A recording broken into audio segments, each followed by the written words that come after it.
are live. Hello. We are live. Hello and welcome. I am Nosh, your GM, and joining me today are Rigel Kent, Gigerman, Ronky, Things, and FX Engineer. We are continuing to play an adventure set in the exciting world of J.R.R. Tolkien's Middle-earth using the very adaptable GURPS rule set by Steve Jackson Games. Our VTT of choice is Fantasy Grounds. Today's adventure is adapted from Free League Publishing's The One Ring role-playing game, and we will also beg and borrow rules from the GURPS Dungeon Fantasy lineup. Credit goes to all creators of these works, including the Ring Bearer font by Pete Clausen. You can find this and past sessions on YouTube and as audio-only podcasts. Links are in the video description. If you enjoy our content, please like this video and subscribe to our Twitch and YouTube channels. All right, well, let's kick off by asking who's got character business, and why don't we start with Rigel Kent? Nothing at the moment. I'm saving up to improve my will. Excellent. How about Gwython? Gwython is...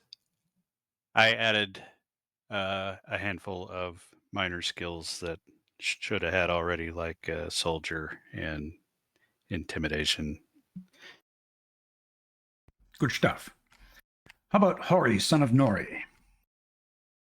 If permitted, I would like to make my axe better, but I didn't use it last session. That's all.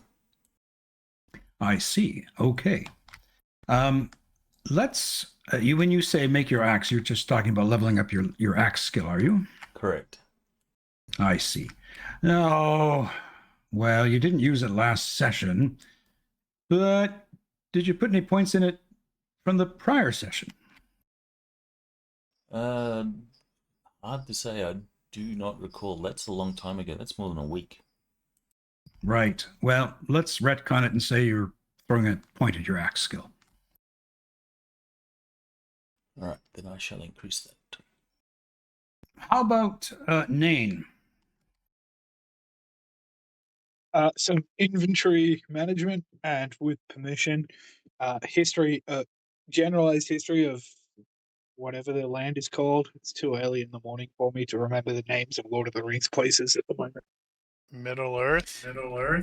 You mean like Eriador?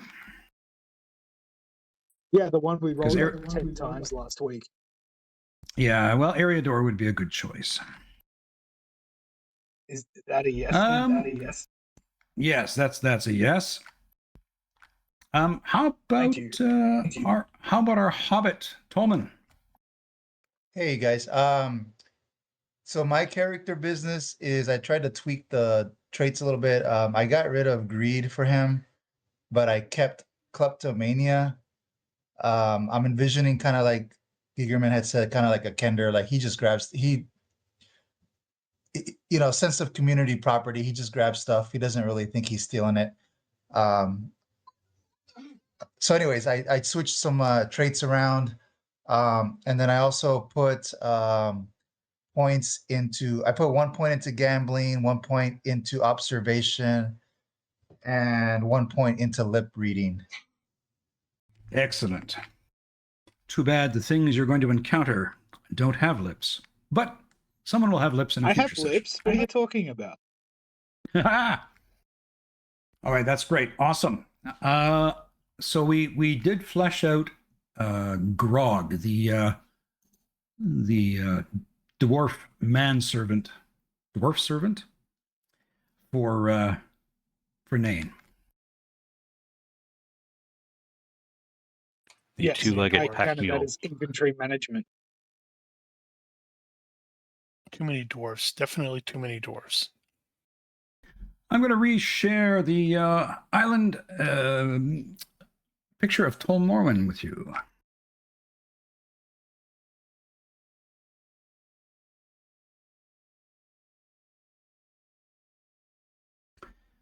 I actually added the image of a Viking longship down by the Loseth camp to represent where you are currently parked.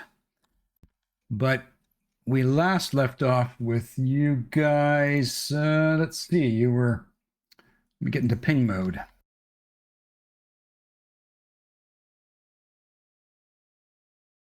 Ish. ish. Not that the map is, precise-ish.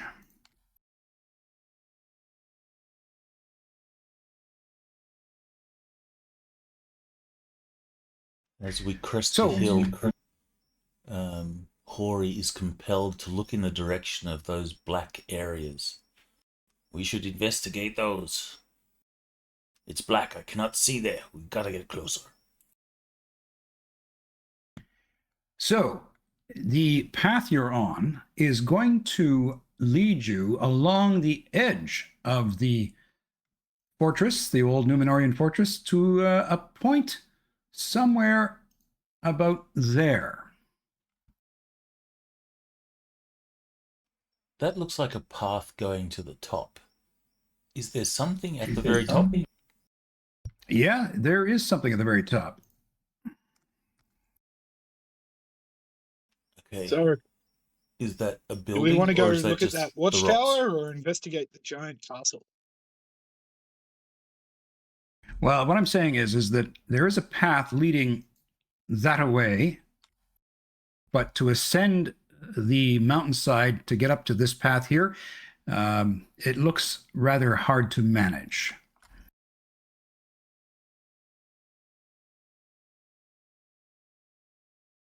Well, I'm not the leader type.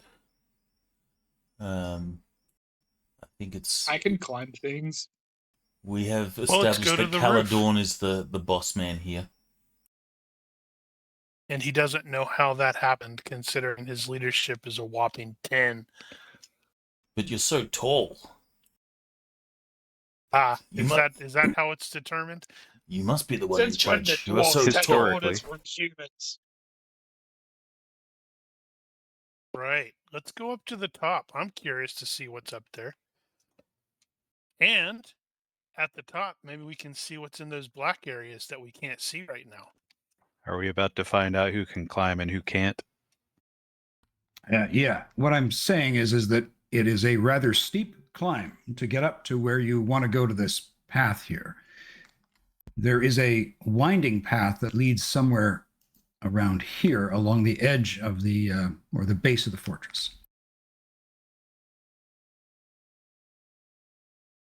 If we're looking for so-and-so's daughter, she probably wouldn't have climbed to the top.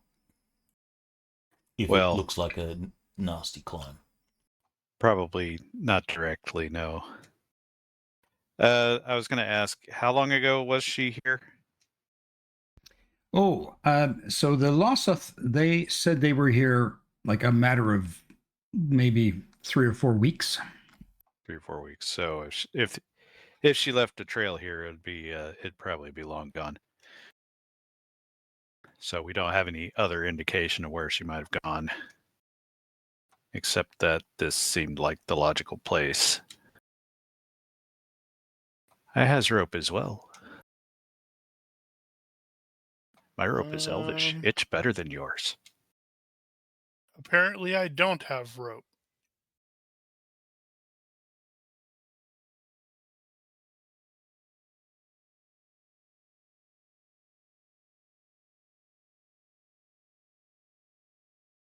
I too am unprepared and do not have rope.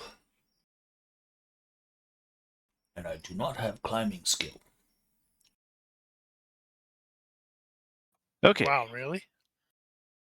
I do have the climbing skill. I'm pretty good at it. I've got a 14. I am a very sad dwarf who does not know how to climb mountains. Because you live under them. How do you scramble you sort around of tunnel under mines? it. You don't need to climb for that. Yeah, we dwarfs, we do not go over, we go through. Did you bring your pick? That would have been a great idea. Good news, Master Dwarf. It appears we may have to go through, in fact.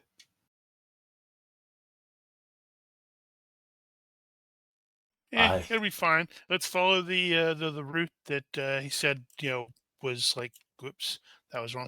Down Yes, path the of easier least route, resistance. at least temporarily. We can't find an entrance. Then we can some of us can climb to the other way and find an entrance that way. Oh, look, it's actually labeled Path of Least Resistance. Look at that. So you take the path of least resistance, and you look down, and you can see the waves crashing in on the jumble of rocks between you and the wall of the fortress and the waters. You get to the end of that path, and let's have perception rolls open, please.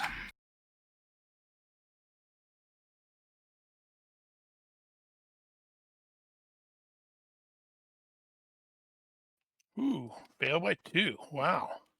Gonna be Guys, like I that. passed a roll.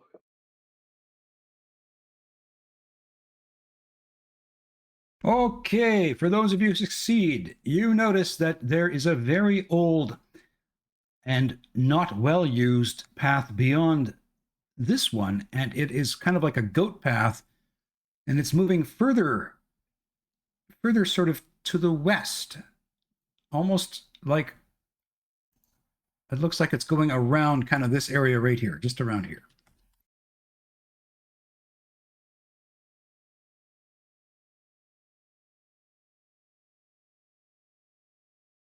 Galadon, focus. Don't fall off the trail. Right. Sorry. I'm not accustomed to seeing so much water. We were Indeed. just on a boat. There was more water there. I wasn't accustomed to that either. Elves. I'm not an elf. As you and as you look up, you can see that the towers of the Soul Fortress have tumbled, and parts of it are probably making up the rocks at the very base of the coast, where the rocks and the water are smashing together. Well, let's follow the ill-used goat path that you gentlemen pointed out, because I was distracted looking at the ocean. Well, was there an entrance before we get to the goat path? No, there was just the walls to the fortress and the crashing waves on the other side of you. Okay, Let's tie off that rope so in case we do fall, we don't. We have a way back up. Tie yourselves together in one big train, and then when one of you goes off, everyone else goes into the drink as well. Yeah, but the rope will be anchored. Okay. Who's going up the goat path first? Caladorn will. Or Tolman. I was gonna say send the small one first. Yeah, just in Well, case I you don't guys want him to fall. get I don't hurt. want you to fall on top of me. You guys don't look very nimble. I don't Beg know. your pardon. Goithon looks kind of elfy to me, and I got a 14 dex, so I'm kind of nimbly. Yeah, but you're almost as round as you are tall. I don't know.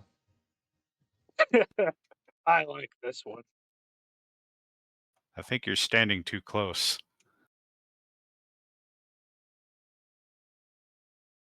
Yeah, that would be a trick to be as 6'5" wide and tall.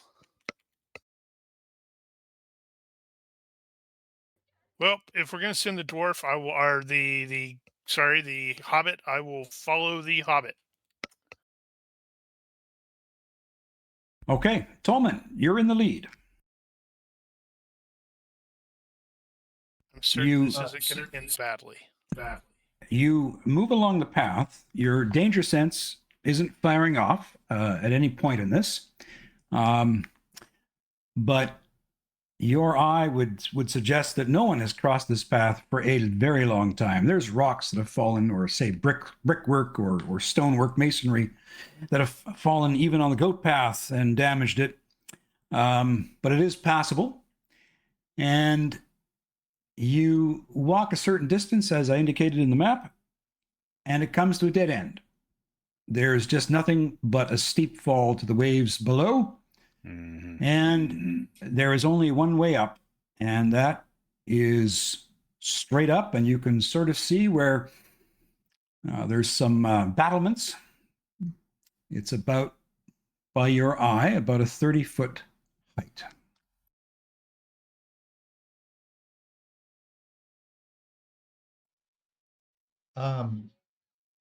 Is it like a rock face, you said?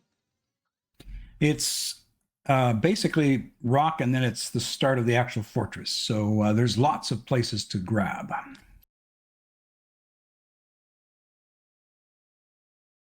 So I think Tolman doesn't really think about it. He's just like, oh, okay, is this where we're going? And he just starts climbing up. All right. So it's going to be one climbing roll for you at -3. Of course, you need to adjust that for your encumbrance level.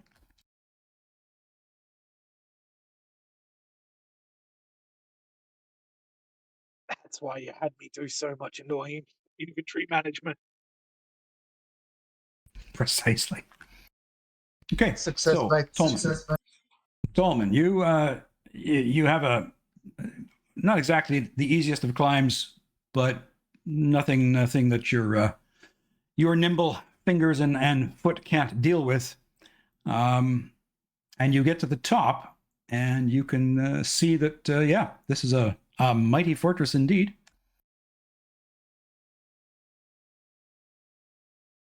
Okay, he's being super quiet, and then he like turns around to say, "Hey, Caledon, what do you think?" And he looks back. I don't know if he's like, "Wait, where's everybody?" Yeah, so everybody watches these little hobbit just literally scamper up the wall as if not even breaking a sweat. You forgot to take the rope with you. So does Gwython have climbing? He does. Right. Does he want to scamper up with his rope? -3 is probably pushing it, but -3. Is that your encumbrance? oh, -3 is the mod. Ah, Yeah. sorry, I missed that part. Hey, Grog, I'll meet you back at the village. Let's see. -3 for me puts it at 11. If you're using a rope, it'll be at -2, along with the modifier for your encumbrance. But the rope's not up there yet. yeah, we haven't secured. No. No. I'm just saying, if you do get a rope secured, it'll be at -2. How tall is Did it? I hear you? It's 30 feet. It'll just require one climbing roll. Did I hear correct? You're sending Grog back to the village? Yep.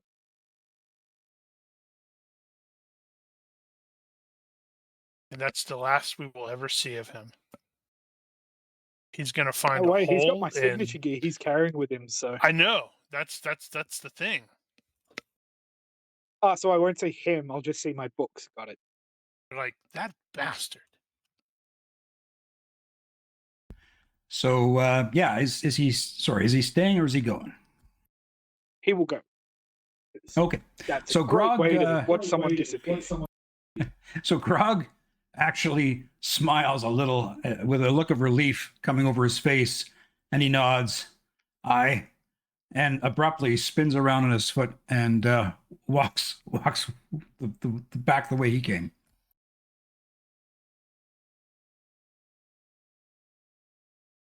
Well, since this place looks super abandoned, Caldorn's not going to think anything of, saying, "Hey, Tolman, did you take rope?"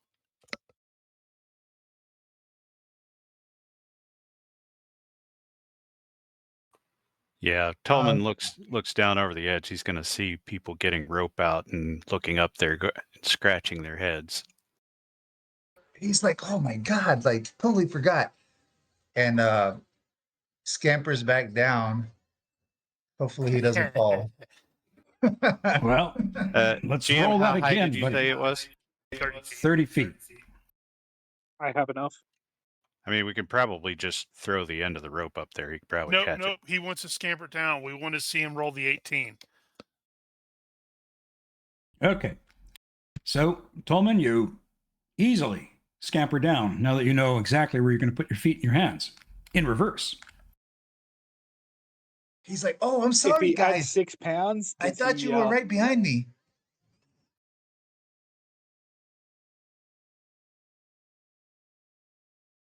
hand him the Nope. rope? Tie this Here's off the when rope. you get up Need there. to tie it off. I don't know if I had a chance to look up there, but no orcs tried to kill me. But I'm sure Well, I could that's find good. something. I know Bilbo used to tell me about the orcs that used to try to kill him.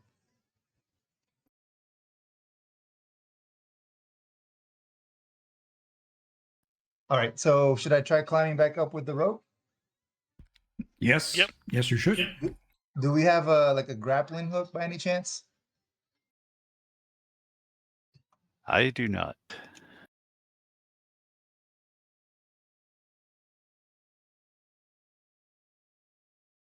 Even more so, you just scamper back up like you've done this 100 times.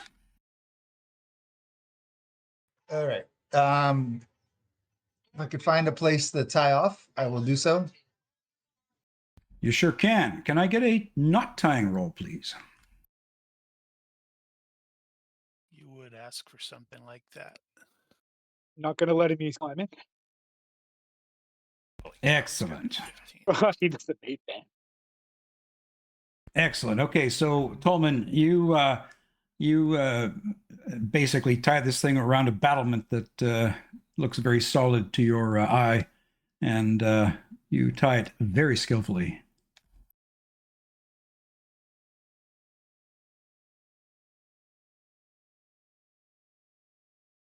Nine starts pulling off his armored shirt. You'll have to once the kiss rope, me first. once the rope comes down, I will. Caladorn will ascend, and hopefully Okay, not fall so to his death. You said minus so 2 my- if it's rope. it's -2 plus your encumbrance level. Yep.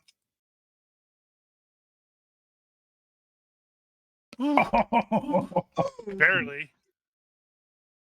So you start climbing, and at different points your foot slips, but you catch yourself, and you cross over the battlement with some beads of sweat pouring down your forehead.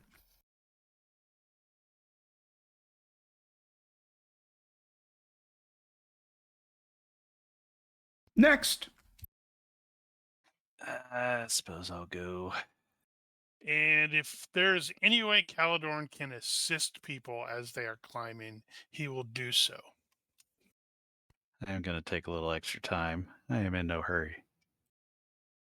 Yeah, you're immortal. You're definitely in no hurry. Wait, what?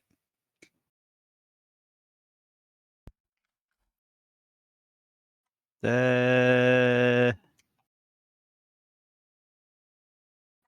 feel like I missed something. So your skill's at -2 because of the rope. Your encumbrance level -1, and you took twice the time. It must be the twice the time thing must be wrong. No, it's right. I was just I mathed wrong.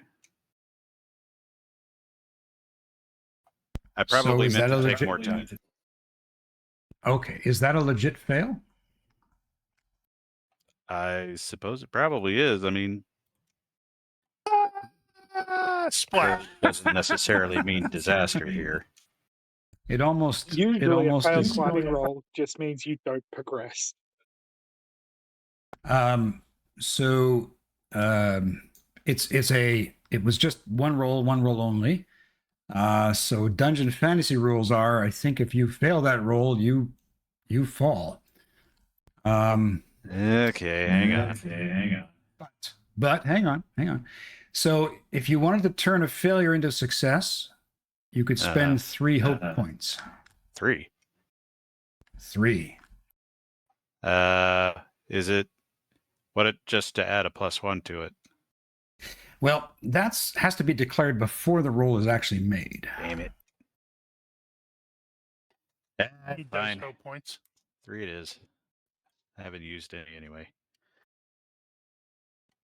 All right, see if I our can math first right this burning time. of hope points.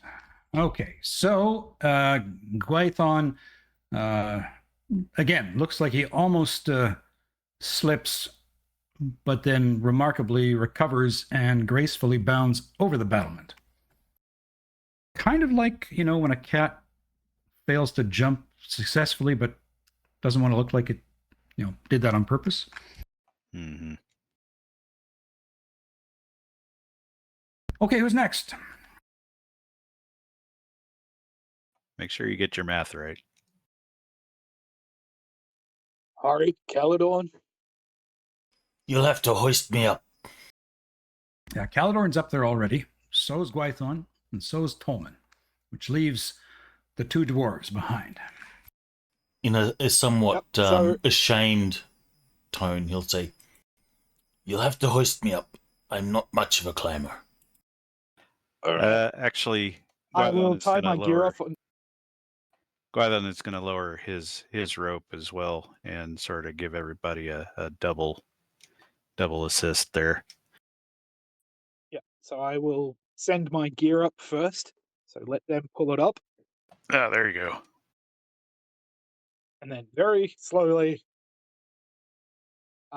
ascend. So how much do I add for taking extra time? Can add up to +5, I think. Is that right? But it takes 5 that for takes times 30. Yeah, but that takes a really long time. Up to 5. So I'll add a 3. With no encumbrance at -2. That number's wrong there. Is there any way that I can assist? I don't know how that would happen, but Yeah, I don't know either. I would say more so if you were like hoisting someone or a load up. The rules say you can assist with a climbing roll on that. So a 30-foot climb at rope up 1 foot per second. That is 30 seconds for that climb. So times 30 is Yeah, what, but- 15 minutes or 50? I think it's 4 per minute, isn't it? Something like that in No, it's- non-combat. 1 foot per second. Oh, that is combat. Never mind. Carry on. Yeah, 20 feet per minute. So a minute and a half. sorry, that wasn't what I was trying to push. I was trying to push the other button to actually look at the skill. So yeah, times 30 would be 45 minutes, which is probably excessive.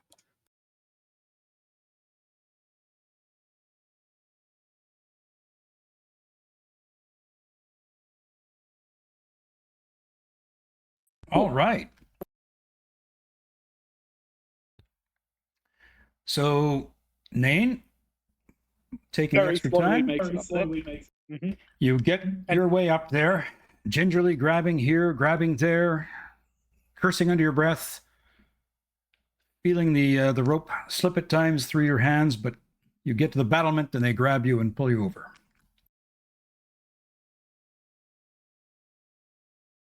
On the bright side, those of us that are, down any fatigue may have recovered some of it just from waiting for these people. Time to pull up Hori. So do you want to hoist Hori up? Let's get Hori to take off his gear first, so we don't have to hoist him plus everything he's carrying.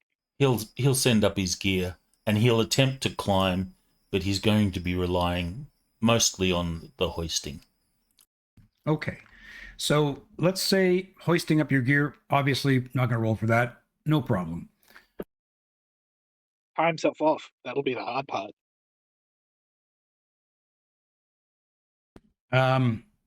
But in hoisting him, so he only failed his roll by 1. So who's going to help with the hoisting? Caledorn definitely will.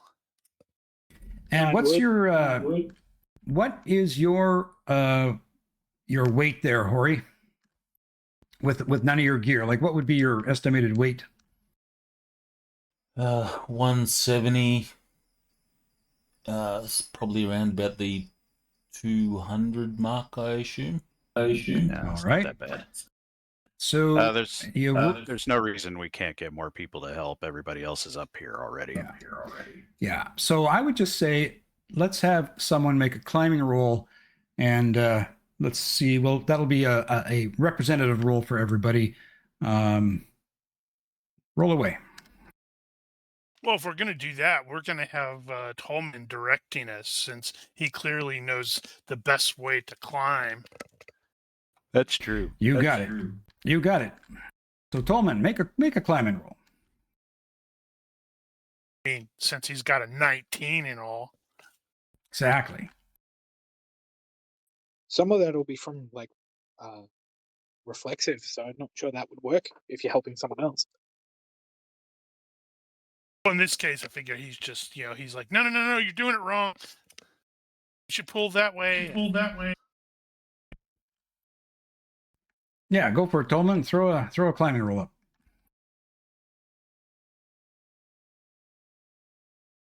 Excellent. Even if I threw some mods in that, you're still gonna make that roll. So you haul Hori's massive frame up over the battlements. Everyone grabs the dwarf by whatever part of the dwarf they can find, and Hori, you find yourself flipped over the battlement onto the flagstone below. He's somewhat embarrassed that he had to be hoisted up. Yep. Do not feel ill at ease. We are all used to the elevators in the mine shaft, brother. Now, just to retcon a moment, because FX had thrown in the rule about the climbing and the falling. Giger, did you want to risk taking half damage from a fall and not burn those hope points?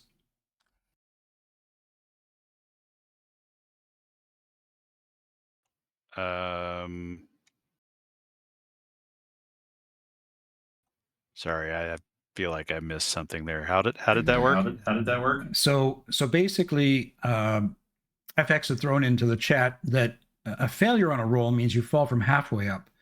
A critical failure means you fall from the very top.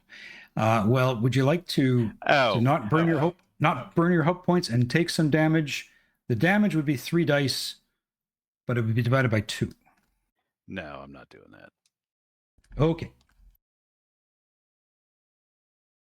All right. We're not going to go too crunchy on this. We're going to keep moving right ahead. So you notice that the western portion beyond where Tolman climbed is just a mass and jumble of fallen towers, buildings.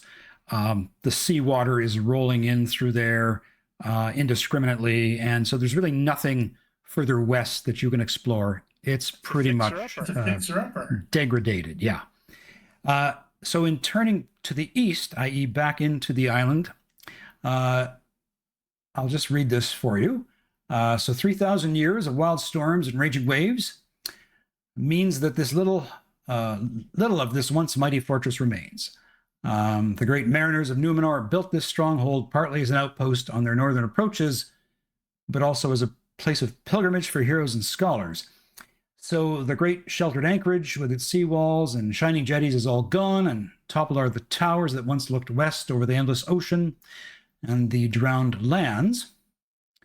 As you push your way into the actual fortress, you come across this. This appears to be the only way to get across.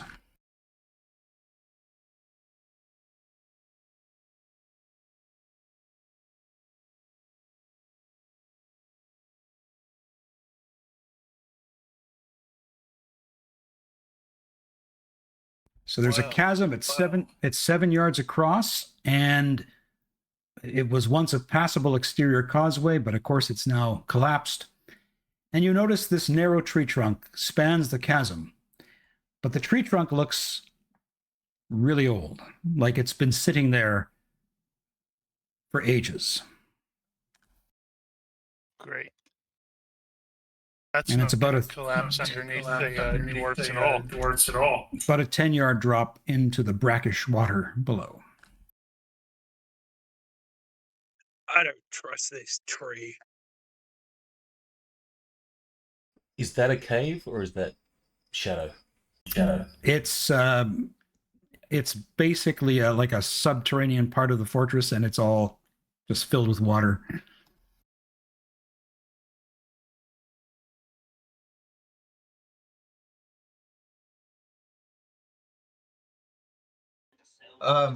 So Tolman's gonna look at I guess Caladorn and be like, "You want me to go across, Caladorn?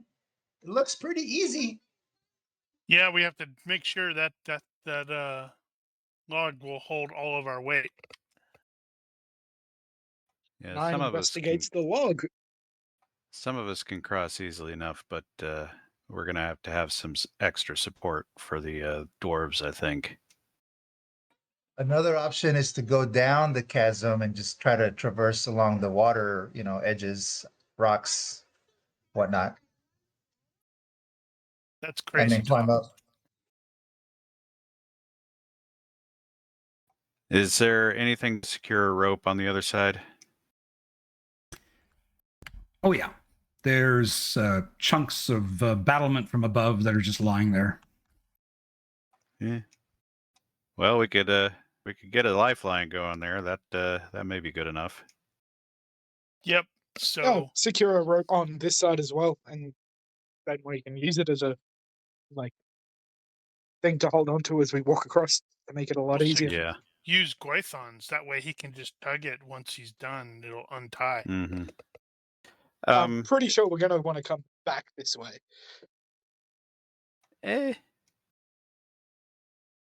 I'll We try may it. not live that long.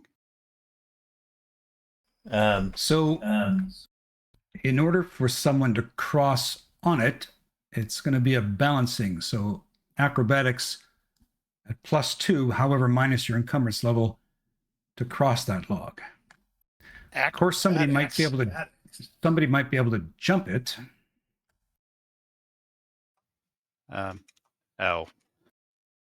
Figures he has perfect balance. Well, how solid does the log look, by the way? That's what I was going to ask. Well, let's have some IQ checks. Well, Nain I rolled did a naturalist. Did you want me to roll IQ instead? I don't know that naturalist is going to tell you whether a log is sturdy or not. It's like the I don't know. Survival, it's one of those things where it's like it's part of nature.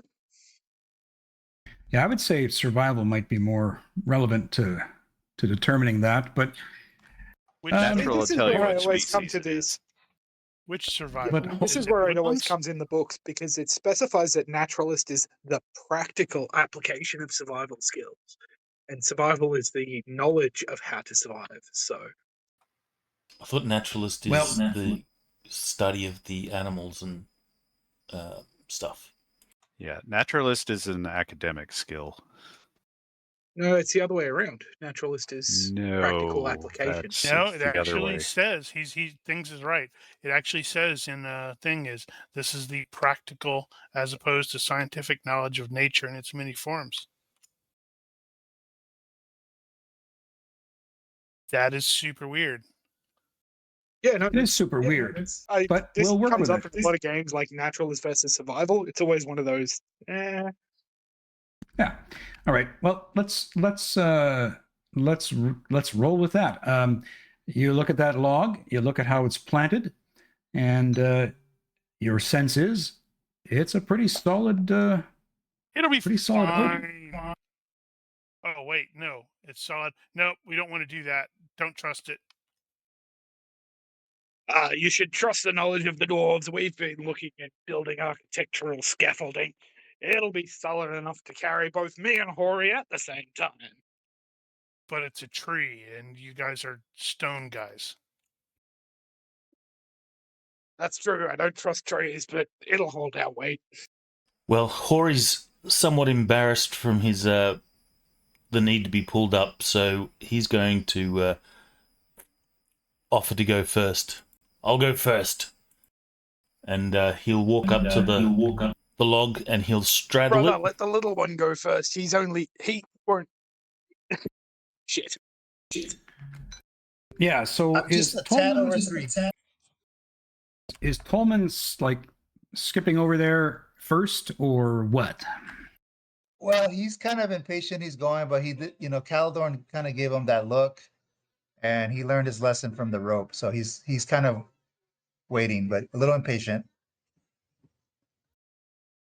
Right. Let's do like Giger suggested previously. We'll tie, or maybe it was things. I don't remember who it was. We tie off the rope here. We'll send Tolman over the log to tie off over there, so we have backup.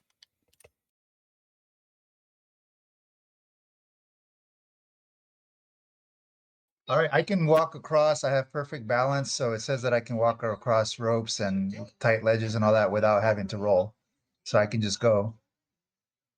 And I have him listed. I have him listed at 77 pounds.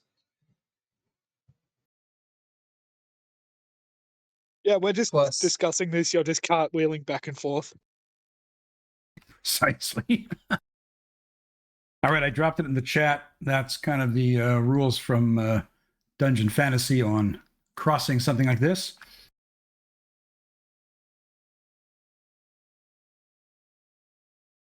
Acrobatics, a skill I do not have. So I'm at 77 plus 17 pounds, 87, 96. So I got a total of 96 pounds if I go first, if that matters. Oh, right. Oh, right.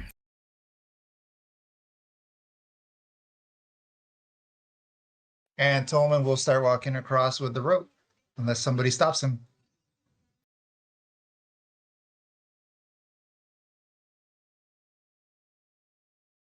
Nope.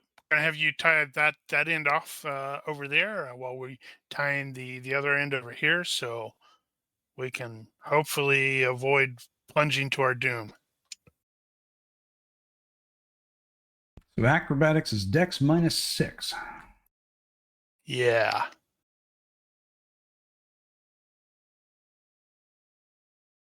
Well, fuck.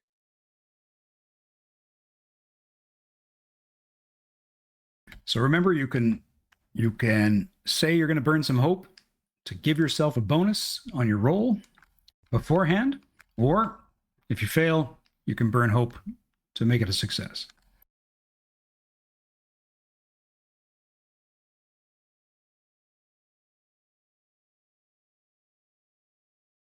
Does a rope give us a bonus of any description? Because it gives us something to balance with. Yeah, I would say that rope's going to give you a +2.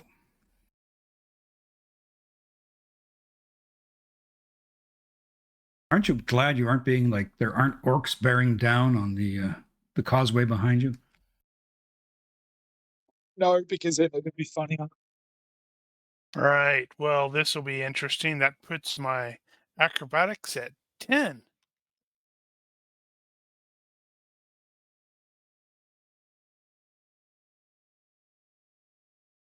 Well, I know what's going to happen, so I'm going to roll, fail, and then burn the hope.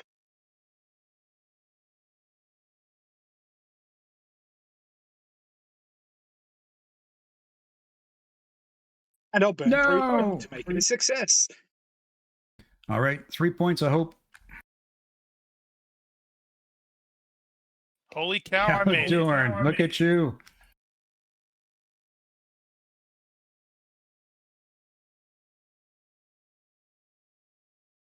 Holy smokes.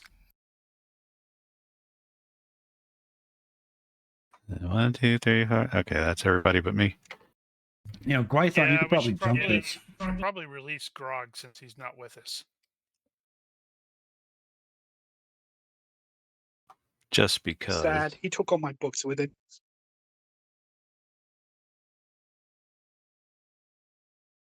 Oh. Because for Oops. elves, the laws of physics are more like guidelines. Sorry, things. I didn't mean to kick you. I meant to kick Grog, but you were connected to Grog. Don't. Oh no, you kicked me. Ow! I'm sorry. Ow! I'm sorry. It really made me angry that you made your roll. Well, you didn't make your roll, but you burned hope. Yeah, I did Let's the see. math in my head before I made the roll. I realized no matter what, like it's not worth spending hopes to every point of hopes +1. And since it's only 3, to get even a 50-50 chance, I would have had to burn 3. So Good Lord, you made that look easy. Yeah, well, there was extra help. All right. So, Gwython, you just simply quickly walk across that log like nobody's business.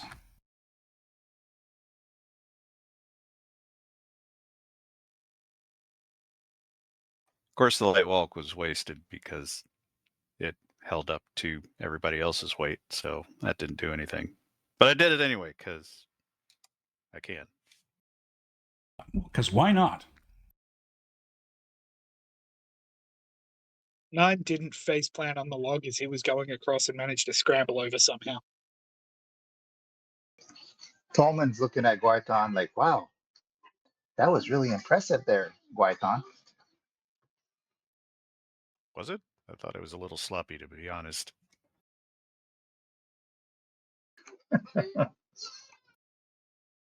All right. So you face the archway, and the fortress awaits you beyond. Who's going to go first?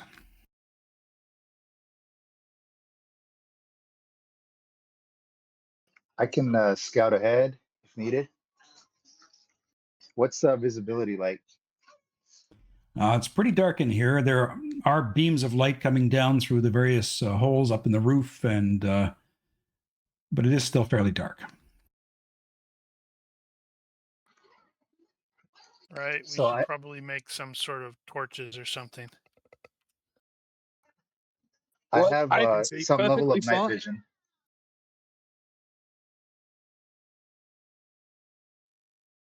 All right, one at a time. Tolman, what did you say? I was going to say, as long as there's some visibility or some light, or maybe at least up to a certain point, penetrating from where we came in, I have night vision and happy to scout ahead, a couple 100 feet or whatever. It depends on what the party wants to do. Yeah, You did sounds hire good. me as the burglar. Burgle away. Okay.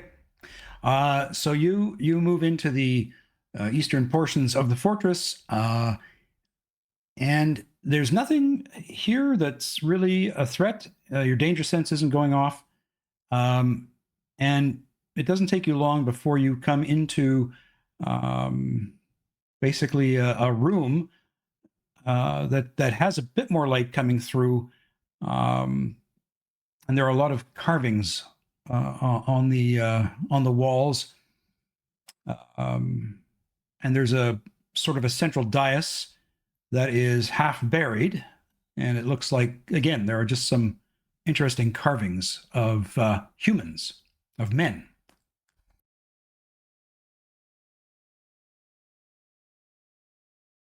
So I have curiosity. Is there anything that's going to kick it off? Otherwise, he's going to go back to the group. No, it's just beyond the fact that the again, there's just multiple passageways, but nothing that would, I mean, beyond just the curiosity of where do all these go. Okay. So he's going to sneak back to the group and be like, guys, there's some carvings of men and there's a bunch of passages, but I didn't see anybody. And I don't think there's any traps because, my little tinglies didn't go off. I Hobbits will. have tinglies. Yeah, I was like, I'm going to presume you understand, what you said actually makes sense, and say, okay, well, let's go look at your carvings. Very likely of ancient Númenorians and, great heroes and all that jazz. So you all move into this room. We could just simply call it the room of history.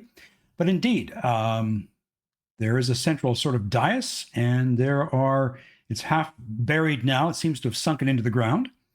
But half buried carving depicting a lineage of men.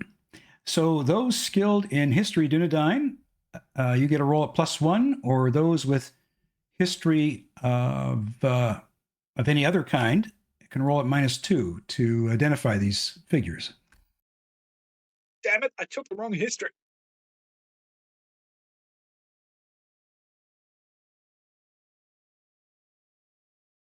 Right. Of course I failed.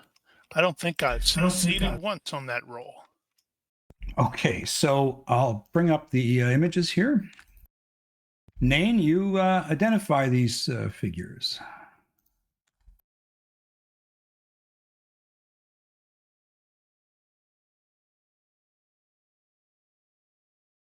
What is it with you and your giant images of giantness? So what you see here are heroes of old. There's Barahir, Baron, Hurin and Turin, Tuor and Huar, and then Erendil and Elros. But whatever else is depicted on the dais is buried sort of in the ground of this room. These Well, are the we'll have to- Númenorians, or They Some of were them sounded technically Elvish. not Númenorians. Elros was, but he was great king of Númenor. The rest were just great men before the Númenorians. They fought alongside the elves against Morgoth. I pass this information on because clearly no one knew it.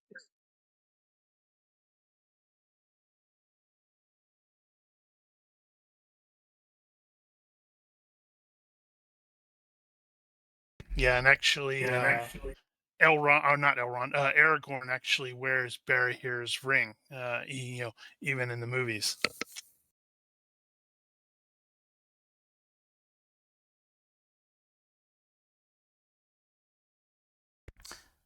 Now, Tolman, make- is your curiosity kicking off about what's beneath this thing? I would say his curiosity is kicking off in terms of he's probably wandering around, looking at stuff, poking at things, but nothing too specific at this point, unless he sees something shiny or interesting. Okay. These are just a bunch of old men, He's like, whatever. But he's Yes. curious about the room. That is very itself. accurate. Old man. All right. Caladorn, are you curious to learn more, or are you going to leave it alone? He has his curiosity under control. He is definitely planning on trying to come back here later after we have resolved the initial issues, and maybe try to restore some of this stuff. All right. But at the moment, anybody he's else? more worried about finding the chick and hopefully Okay. keeping her around alive. Okay. So at this point, you'll want to press on, eh? Yep. Okay. So press on you do. Tolman, you take the lead, and you find another room pushing further through the eastern parts of the fortress. It's all sort of becoming better and better constructed. It's not as damaged by wear and tear of the weather and time and elements. You find a room that was clearly a forge at one time. In fact, it looks in somewhat better repair than the rest of the fortress that you've seen so far. Yeah, I Okay. get very interested. Are there any like knickknacks, old weapons, ingots, stuff laying around to look at? Old ingots, yes. Looks like it's somebody had forged steel here a long time ago.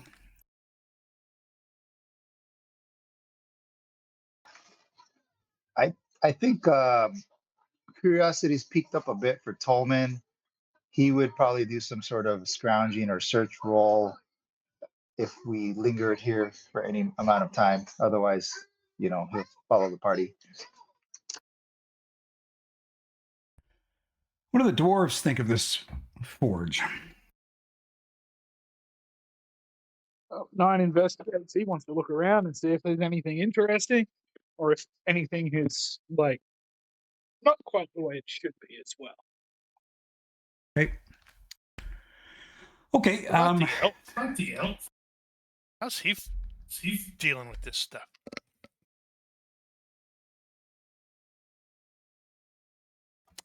Well,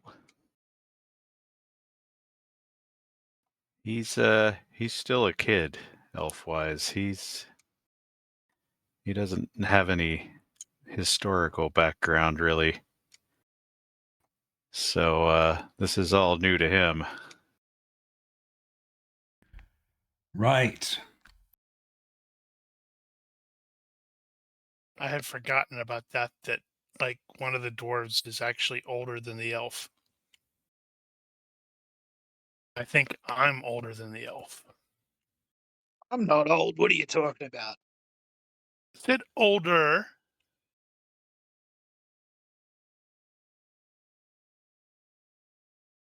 How about Hori? I really hope I crit fail this roll because this will be funny. Damn. Yeah, this is way out of Hori's wheelhouse. So he's just looking around. Okay. So your Shadowcraft lore roll, you look at those ingots, and there's something about them. You're not getting the sense that it's evil, but clearly whoever used this forge last, and you're guessing that it's possibly centuries ago. Whoever used this forge knew how to forge a weapon of some power against the shadow. Whoever worked But it's not. It's not a power that you would necessarily be comfortable with.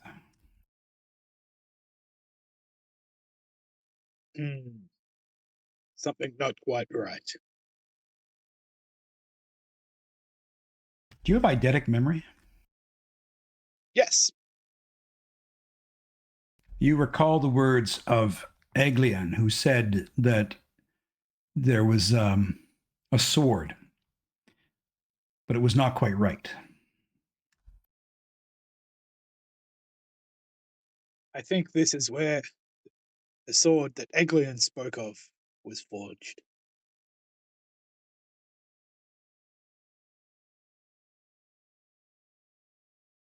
I'm like trying to remember. There was a sword? Yes, it was not quite right. Direct from the GM's lips. You see these Yeah, if you were- you see these forge, these tools are well worked. Whoever made whatever was made here was skilled, but something didn't go according to plan. Let me reread what Eglian said. I saw her standing in the surf alone, a lonely isle, yes, and the waves lapping at her feet. She held a sword, great, yes, but wrong in its making. The blade was blackened, as if burned or buried. Not rust, no, something deeper, a flaw, a shadow in the steel.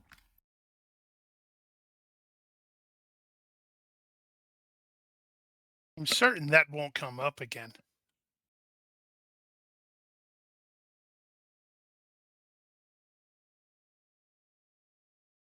Well, no time to delay. Let's press on. Okay, so you press on and you find yourselves moving towards the very eastern edge of the fortress that would lead you up to the top of this craggy this craggy part of the island at the very top of your image here. And you see this.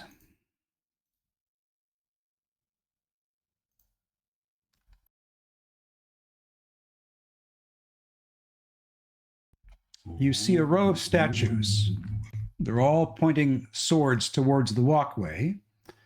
The walkway leads through this archway, and there's a path that is clearly leading up to that, basically the middle of the island. I want to call it a mountain. It's not a mountain. It's a very, very tall hill. Yeah. You can call it a mountain. We'll forgive you. It looks like a A mountain to forge me. right next to a forge right next to an entrance. What kind of fools are these Númenorians? They didn't even have decent defenses. They were the greatest empire of the time. They didn't need great defenses. There were no one to resist them. Looks like a good Then place why to make build a some giant traps. stone keep?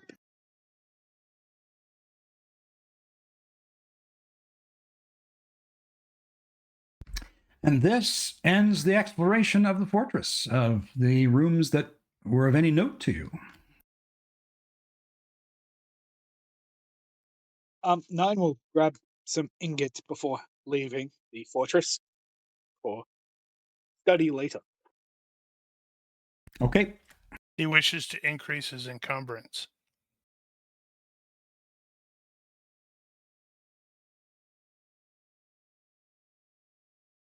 What do you do next? All right. Well, Tolman made a good point that this is a good place for potential traps. So we're going to have our burglar double check that there aren't any traps here. And then we can go up the mountain. Ooh. Indeed. It should let us see all around the rest of this island.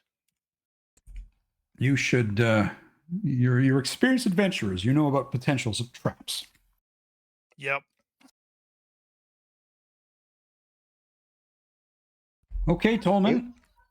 You want to throw a traps roll in the all-seeing eye?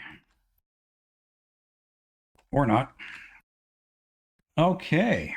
Nope, that was in the all-seeing. That was. You do not see any signs that this passageway has been manipulated. There is just the dust and debris of the ages coming through that open archway. Well, I don't think there's any traps, but you never can be sure because those swords look really sharp. So I would still be careful.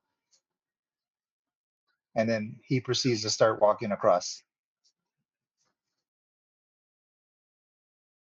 Yep. He's I am going to do that a lot. slowly follow, but I am going to take note of each one of these statues because Caldorn's definitely thinking about coming back to this place down the road.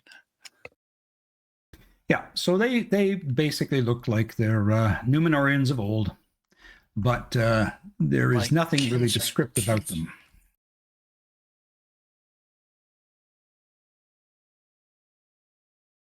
So you come out from the, if you've got your map of the island open, you come out here. Well, that's convenient. There's a nice trail that goes up. There sure is a winding path marked by more statues and Númenorian carvings leading up to the upper portion of the isle. Which was the map again? I had closed it earlier. What'd you do that for? Damn it, Okay. now I have to resize it again. Yeah, you could have just told me. Okay, location. Tolmoran.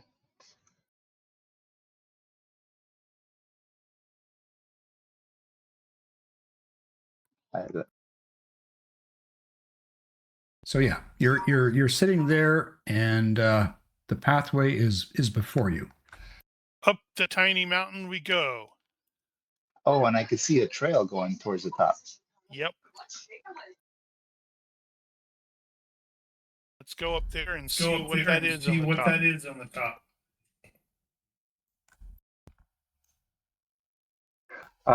Tolman will make the comment, and I think he would have noticed, and probably others, and also the GM mentioned it, that there was no other tracks or indications of anybody having been in the fortress in like a long time, even like before centuries. Yeah, if somebody had used this, it has been centuries ago. Yeah, maybe even longer.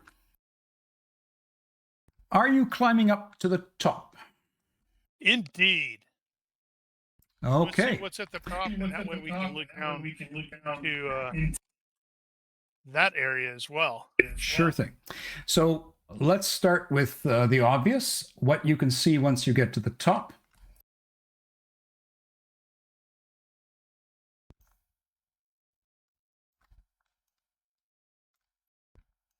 Uh-oh, there is a cave.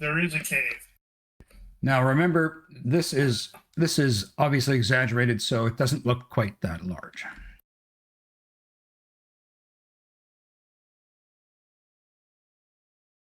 And here is what you see at the top of the island.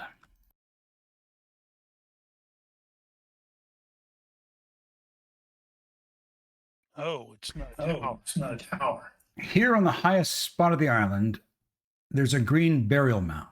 And atop the mound is a carved grave marker, a great square-sided stone. And words are engraved on this ancient stone by what appears to be perhaps two different hands. It's hard to make out, but it's obviously wasn't created by the same person.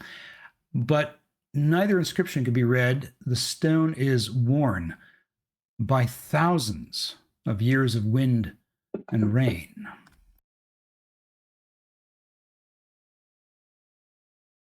Whoops. Can't be read, you said. Can't be read. Too worn. And as you go around the marker, you're looking down at the forest below and spying that mound. It certainly isn't as exaggerated as in the image.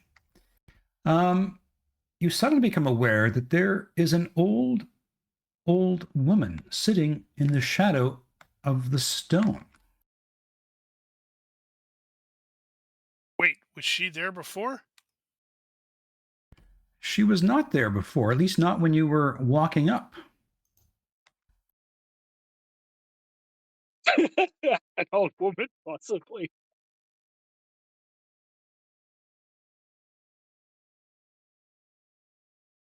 Your pardon, madam? I did not see you there. You recognize, all of you recognize this person except for Gwython. This is the woman you saw in your dreams on the ship. How do you react to that? Wait, you're the one we dreamed about.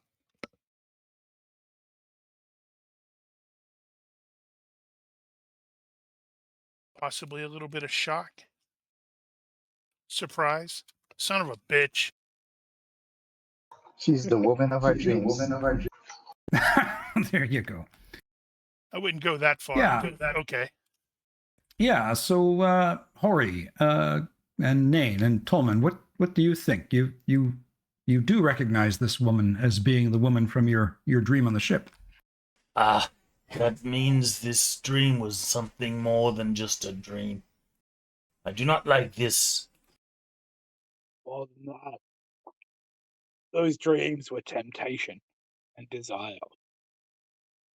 Hori will actually tighten his grip on his moment. axe.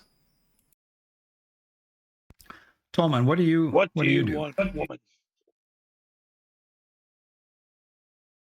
He's just thinking, And holy cow, where did she come from? How did she get there? And I didn't notice. He's just like, wait a second, you're the woman from our dreams. What are you doing here? How did you get here? And Gwython, what does Gwython do?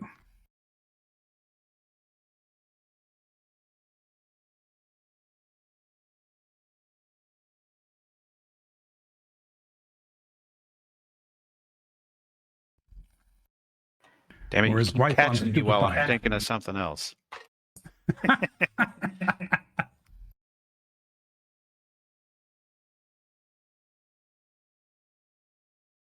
I mean, he doesn't have any connection to this woman. Are you startled by the fact that you didn't sense her before? She just appeared out of nowhere? Probably not. I mean, I would expect this sort of thing from a place like this. So she begins to speak, and she speaks in for the lack of a better phrase, Old Western, perhaps. You can understand what she says. It's just a very old use of the common tongue. And she says, "My son lies here, and the waters took my daughter. They fought the enemy, and all that was left to me was sorrow and stories. They are gone. They are gone, and I weep." And she looks up at you all and gives you a gaze like a spear of ice. And she says, "Others have come here, so many others. Stories brought them, and sorrow follows them. To them I said, go home, live and laugh, turn aside from the quest." She lowers her head again. "They never listen. But it has been a long, long time since any came here. I dared think I might sleep, but now the shadow is rising once again, and the stories are retold. To you I say, go home, live and laugh, turn aside from the quest. Only doom waits for you." And with that, she appears to be looking at each of you as if expecting a response. I cannot turn aside. As you say, the shadow is rising. Men must stand against it.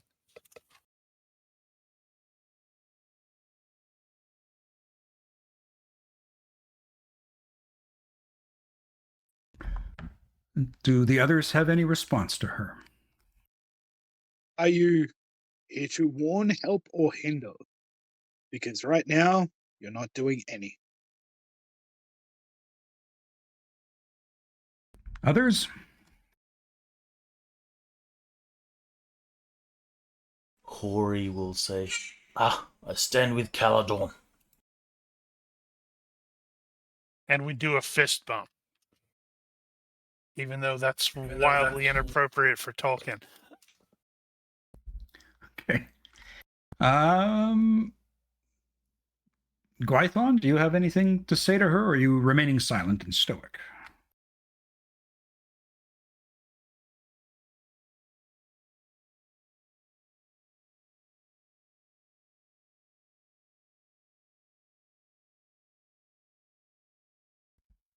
Truly, Giger is apparently at a he's loss of gonna be words here.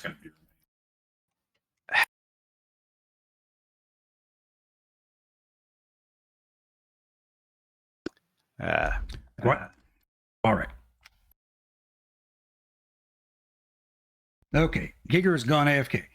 Tolman, do you have anything that you want to say to the woman in response to what she says?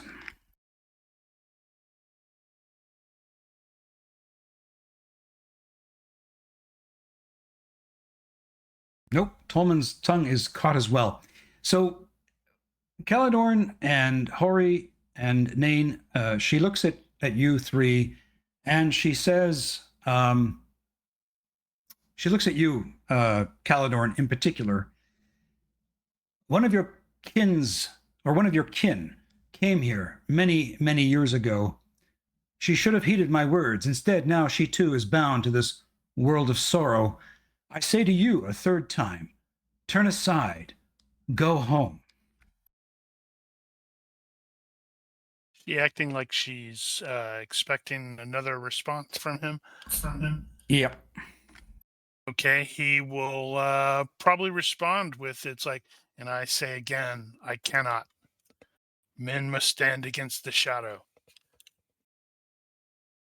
At this, she says nothing more, but she extends her arm and a bony, pale finger, and she points into the forest beyond. And then she simply vanishes. Oh, that's creepy.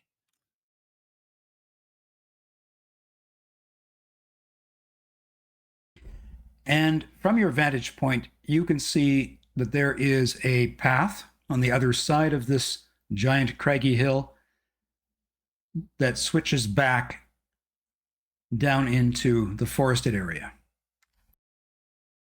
You didn't see it before, but now you do. Like the reverse of the one that we just came up.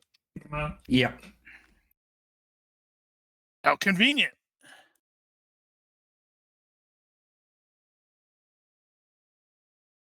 I guess that's where we have to go. We just talked to Morwen, the wife of Turin, mother of Turin. That's right. So And for the Ninor? yeah, Is that said in character? No, that's definitely that's definitely Rigel telling us the meta information. Because he's a nerd. Well, we like Tolkien nerds because they add and flesh out details. But yes, Turin is buried under this grave marker along with his sister, and their mother came here in mourning as well, and that was before Balerion was drowned.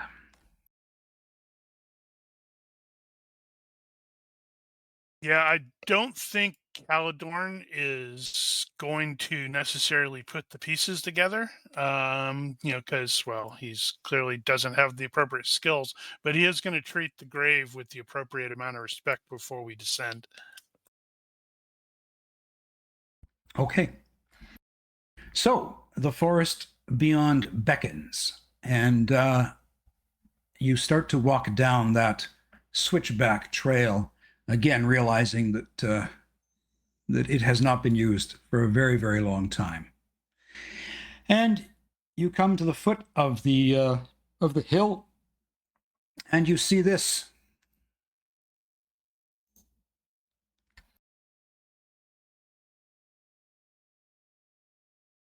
Ooh, ominous.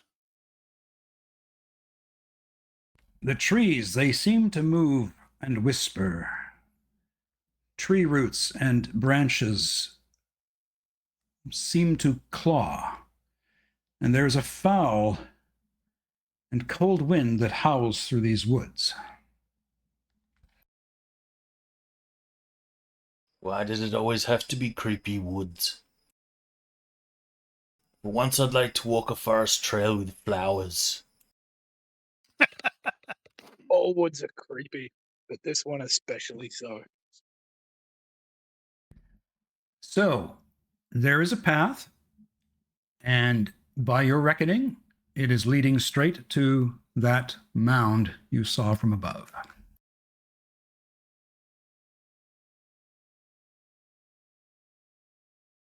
As you move into the forest, you start to realize that there are bodies weirdly placed, skeletal remains that are draped over branches. Some are just lying over logs.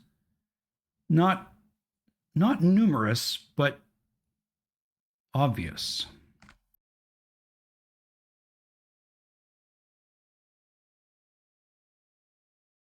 Well,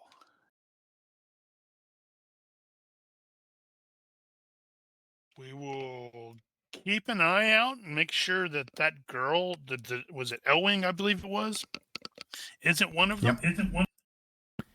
And Tolman, your danger sense is firing off. He will immediately stop and make like hand gestures, stop, and like he's looking around. He's like, my tinklies are going off. You keep saying that as if we have any idea what you're talking about. Whatever you say, Spider-Man. Yeah, what does that mean? Danger.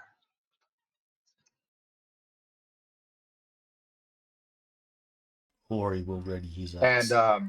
he will immediately find a spot where he can try to hide and vanish from sight. Okay. I think the trees will accommodate you. Until one of them's like, whoa, So- whoa, whoa, whoa, buy me dinner first.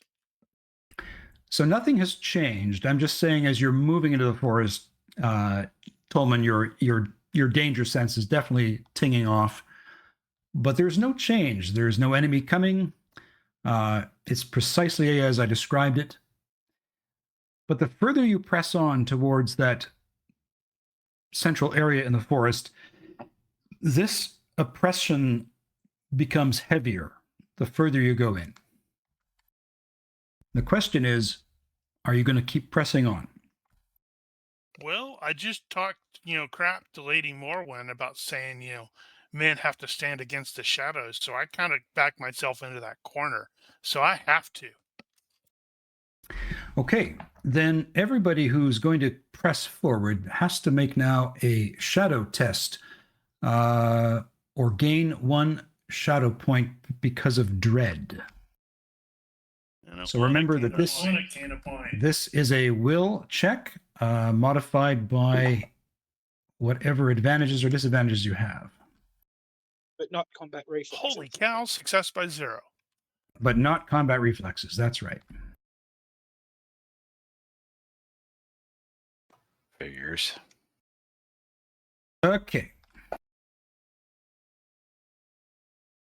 So the elf gains a shadow point. Are you going to become twisted and evil? No. I think we found a new Morgoth, guys.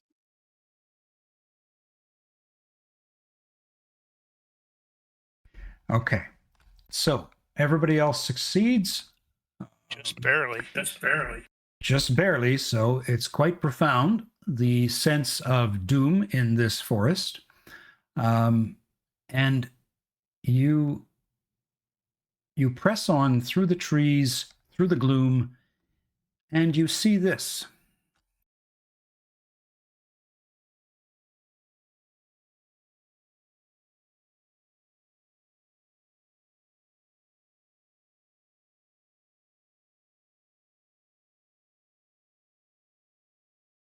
Is there Oh, a it looks cave? like my cousin's house.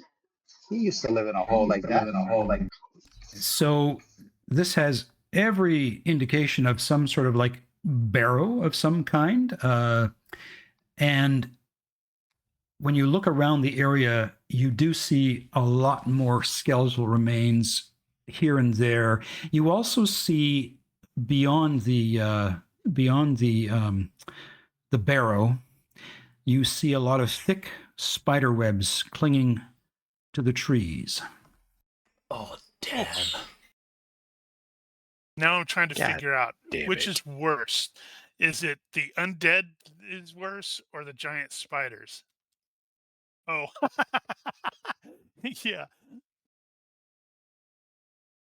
Take note of that, GM. We have to fight giant spiders at some point for horror. 100%. So you haven't seen spiders, Hori. It's just that these webs are thick and old, and dare I say, if you looked too closely at them, you might have seen a bone or two just dangling. That's not In the helping web. him. Calador. Something about it.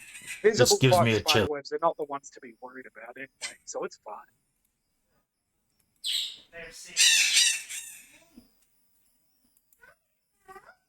Sorry, Hori, what were you saying? Calador, I don't like this place. Something about it gives me a chill.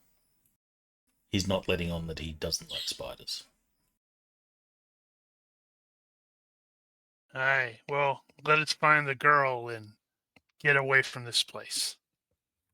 9 runs up and starts looking and investigating the moss on the hill. Okay. Does Tolman still Indeed. have the danger sense going off? Oh, yeah, it hasn't left you. He's gonna draw his bow. Wait, was it Nice. already drawn? If it wasn't, it is now. Yeah, I figure as soon as we entered the creepy forest and we're all like, oh, this place is creepy. We're like stringing bows and Mhm. putting arrows in there. Oh no, Okay, Nigel's so playing weapon- eerie music on his drum to add to the horror sounds. Stop it. weapons at the ready. Again, the sense of dread has not left. It is only continued its oppressiveness. And yeah, the barrow, Nain, you go to approach the barrow, and you definitely can check out the moss. It doesn't look like anything other than moss you've found in other places in Eriador. But that hole into the barrow is probably no bigger than a yard across and a yard high. And on that note, I need to take a bio break. Can we come back in 5? See you soon. Okay, go Bye, on break. stream.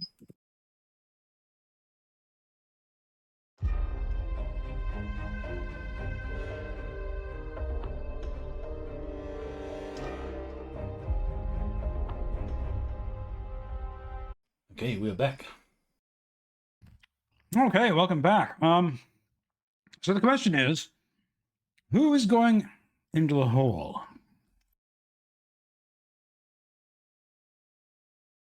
Looks like a regular hobbit hole to me. Not Not scared. quite. Someone So- volunteered. Said it was one yard by 1 yard ish. Ish. Yeah. Well, Hori, he succeeded his self-control on arachnophobia. So he will go forward hesitantly, but he's not going to go first. Galdorn will go in there. Come on, Toman. Let's Okay. see what's in the hole. So you're going to get on your hands and knees, or You're you're going to get on your hands and knees, or you're going to get on your hands and knees, or just kind of squat down and look in first? Yep. You hear a sharp intake of breath as soon as your body covers the entrance. It sounds like a woman. Okay. Hold on. I have to read something very quickly.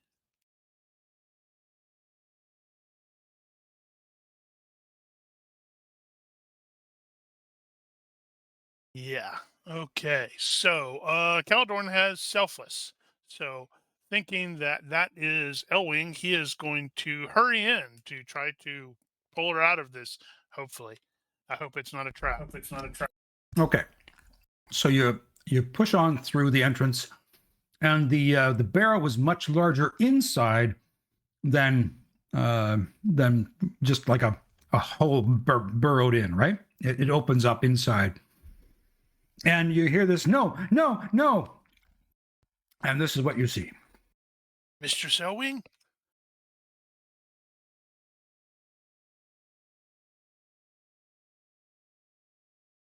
Oh, she looks crazy. She's gaunt. She's definitely malnourished, dehydrated, and absolutely terrified.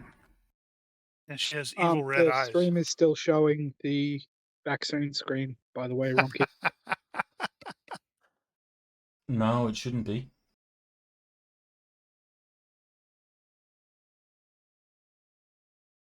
Refresh your screen. Oh, there it is.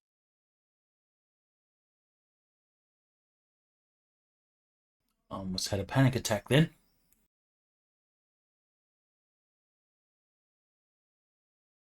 What do you do, Caladorn? Calm yourself, my lady. Your father sent us. We're here to get you out of here. We're here to rescue you. What do you have for influence skills? Intimidation.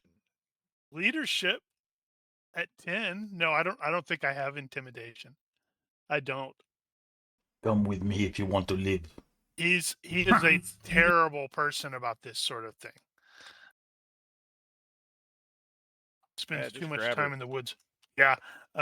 Try to. Yeah, I think that's probably. I think Giger's right. I don't want to freak her out though. Yeah, she will like roll backwards the minute you extend your hand. And she's like, no, no, no, no. And she goes further back into the barrow.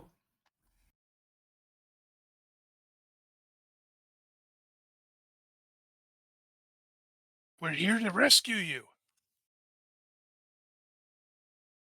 So, does anybody else actually have any social skills, or are we just a straight up group of murder hobos?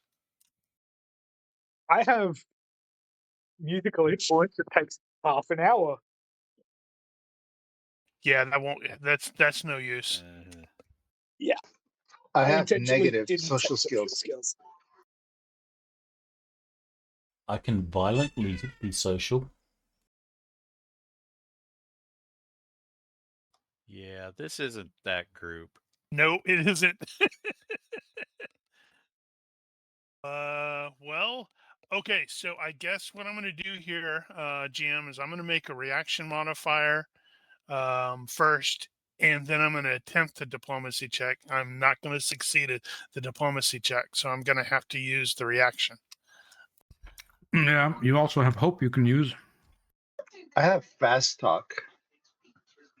Just looking. Well, that could work.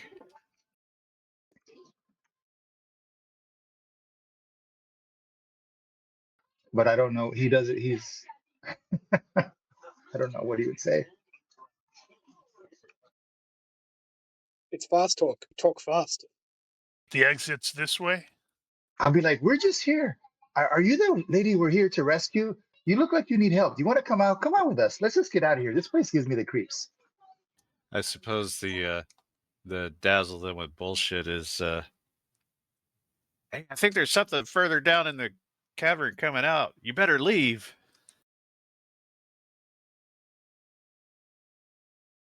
Well, if you're going to try and fast soccer, man, it's going to be like at -4. Oof.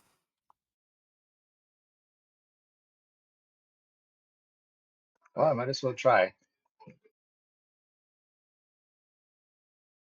And I'm also at a -1 because some of my traits oblivious.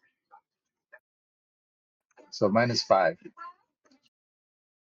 Wow. Ow. Well, So fail by 1. Wait, did I do it right? I didn't include the No. fail by 1. All right. So she hesitates for a moment, looking at you. Perhaps as a memory of hobbits comes back to her, and she pauses.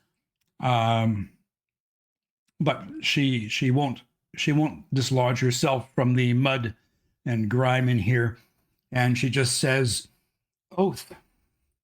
The shadows, they pursue. They're out there. Safe here. Safe here." Why is it safe here? I'm gonna look around. Are there like sigils on the wall or weird stuff that's causing it to? Are there skeletons on the inside? Well, make a perception check and just throw a -1 on there, unless you've got night vision.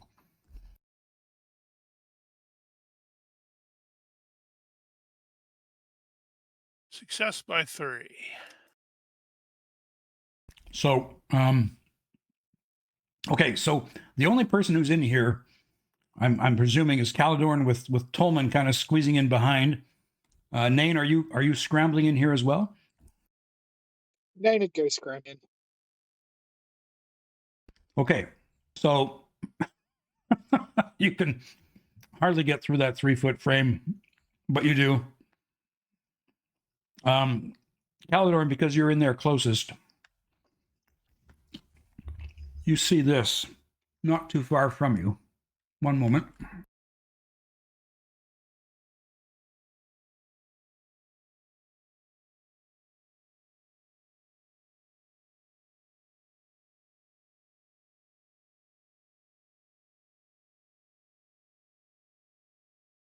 Ooh.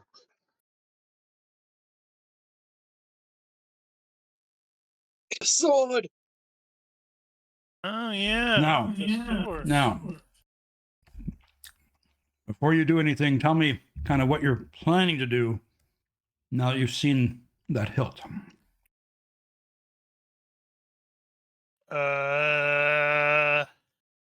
And as Tolman's disad's kicking in right now, If or Coleman Grob's for sees that it, matter, he's or not immediately Grob. going for it.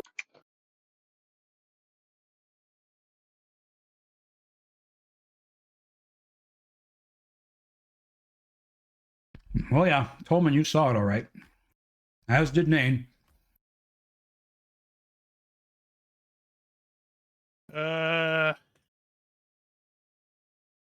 I don't think he's gonna think much of just he's probably just gonna reach out to see if he can take it. See if maybe this is the cause of the weirdness. Okay, I guess let's do a little dex check as to who to do it first.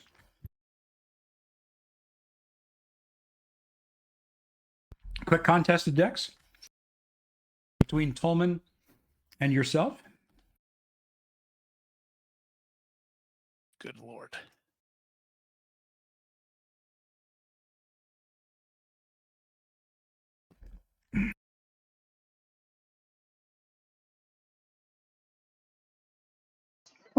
This is funny. All right. So you all, three of you, scramble for the We just sword. That ignore but, was the- a scramble. That wasn't we doing ignore a the- scramble thing. well, when I say scramble, I mean like reaching forward as far as you can, all at the same time. But it is Tolman who manages to put his hand on the sword first. Elwing, all but forgotten. Okay. So you touch the sword. And explode. And yeah. And this pops up.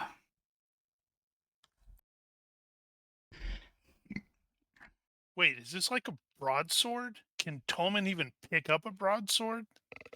Oh, he hasn't even. All he's done is put his hand on the hilt. That's it. And he's the first one to touch it, while Calidorn and Nain, you all shove your hands forward to grab it, but he's the one that touches it first. As soon as he touches it, and then as soon as you all touch it, you see this.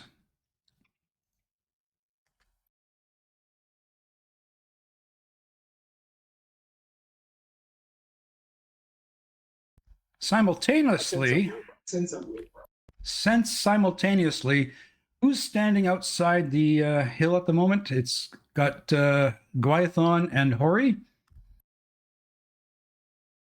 I guess so.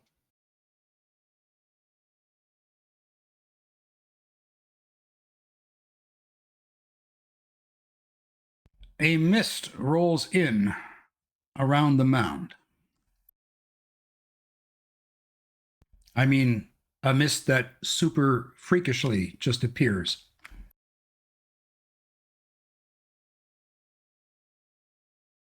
Oh, nice effect.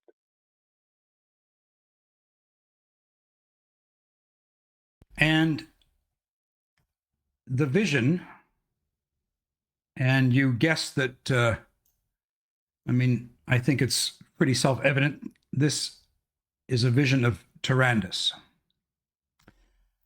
And Tyrandus speaks, although her lips do not move in this image. But you hear this haunting female voice. And the voice says, 3 times I came to this grave, this sacred land. Once when I was young and brave and sought adventure. Through adventure I won glory at the king's right hand. Again, when the king charged me with a great quest to break the darkness under Amon Gurathos. My courage failed me, and I fled into the west. I forged a sword and my courage anew. I found brave companions and set out again, but it was not enough. The darkness broke us. I alone survived. I fled, pursued by phantoms. A third time I returned. A third time pays for all. A third time I came to the grave of heroes to die and wait for thee. I'll punch that up for you to reread. Crap. Didn't mean to roll that. Oh, I see how it is.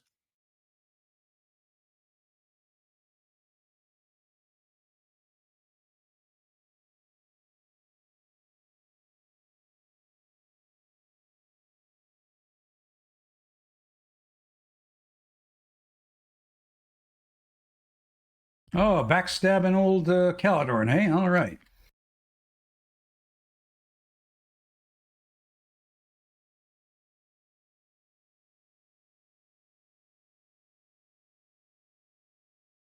What do you do now? I was just going to say, in case it's relevant, I succeeded that grade roll, not failed, because it works backwards, annoyingly. I think. Yep.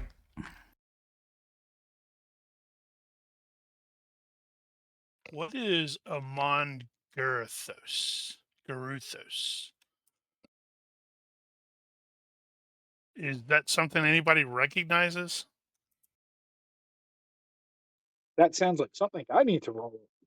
Which many of the things should I be rolling? Well, before we do that, I want to know, what are you doing? You're all touching the sword. Is that all you're doing? And now you're kind of, Caledorn, you're kind of like Amon Garuthos. What is that? Is that kind of what you're saying? Is you're all touching the sword? That was the player asking the GM if he knows what it is. No, that would require a definite hidden lore roll on, say, Númenorian or Dunedain, something in that realm. Yeah, I don't have any hidden lore, so.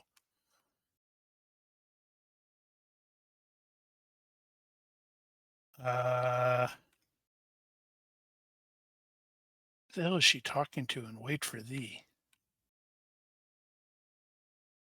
I think Caledorn's just going. Yeah, possibly.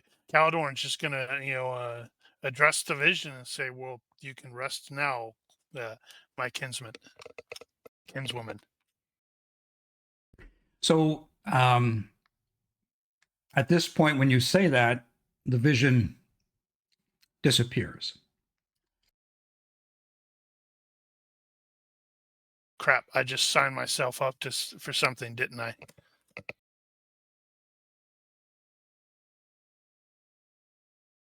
So the question remains, what are you doing now? You're all holding on to this hilt together. No, I'm going to turn back to Elwing. What's going on back there? Grids have suddenly appeared on the ground, and there's a mist all around, and I think I hear battle music. Oh, sorry, I'll stop playing my drum. Lady Elwing, we need to go. Oh.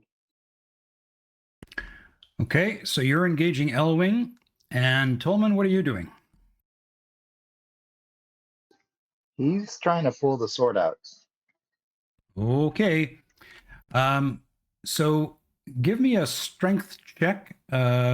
Just a, base straight up strength check. Failed by 2. Okay, you're trying your best to tug at it. It's not easily coming out of the ground. Nain, what are you doing? Nain will try and comfort. What's her name? Elwing. Elwing. Okay. Do you have any influence skills whatsoever? Comfort her with battle music.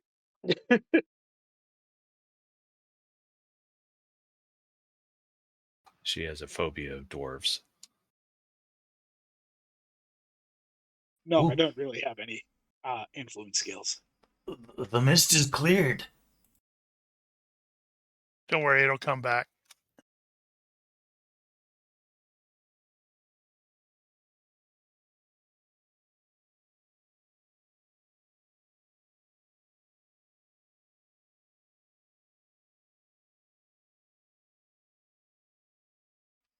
Aye, you were right. It's back. Yeah, I saw it do that on mine too. Yeah, there's apparently a gap in that texture. Don't you have this skill? Name. I do.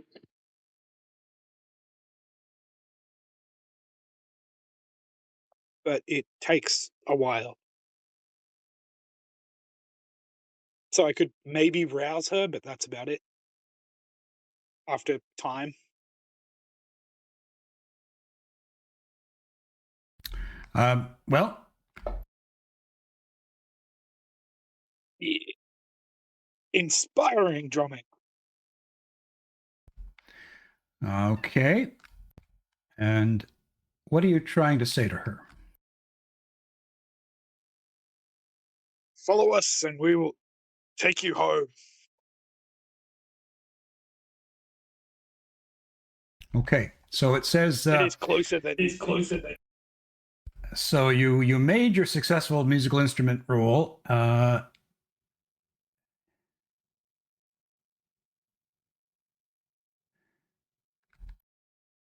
So on a success, you can adjust the reaction roll of your audience up or down by an amount equal to your margin of success to a maximum of +3 or +4 for critical success. So yeah. So roll on the, yeah, roll on your reaction.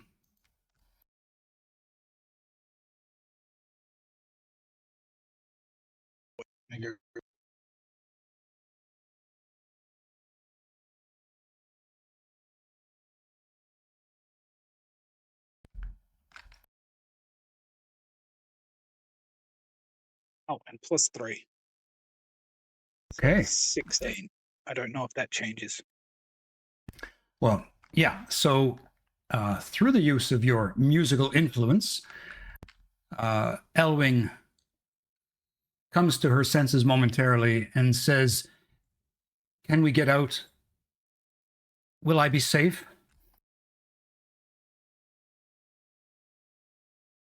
We have 2 dwarves, a mighty human, and a pointy-eared git. I'm sure you'll be fine. Okay, if you say so. And she looks out the hole of the barrow, not entirely convinced, but far more calmly than she was when you entered the barrow. And so she begins to make her way out of the barrow. And she can see, I guess, the legs of the dwarf and the elf outside. Wow, that's all that's left of them, huh? Yeah. What are okay, so Nain, are you just following her out? He'll guide her out. Okay. And Tolman and Caladorn, what are you doing now? Caladorn, seeing that Tolman's struggling with this, is like, here, let me try. And we'll attempt to draw it, presuming Tolman doesn't go all Gollum on him. Okay. No, he's like, oh, thank you, Caladorn. Caladorn, can you make a strength check, please? Wow. Fail by Wow 2. is right. I don't want to Okay. fail. So, what is it? 3 points? 3 points to turn it into a success.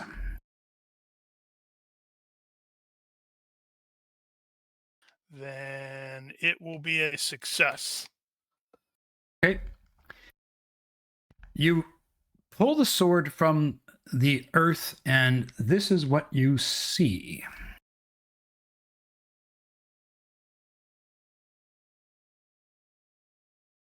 if I suddenly start speaking in evil reverb, Tolman totally has authority to do that backstab.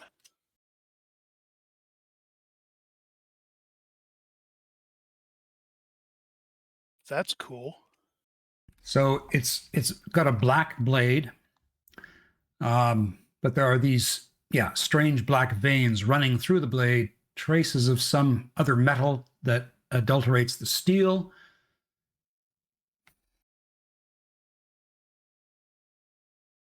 And as you're examining the blade there in the barrow, outside, this happens. Oh! Is this the same sword that he saw his kinswoman wielding in the vision? That's correct. The exact same sword. Why did he outside, the mist turns a hellish green.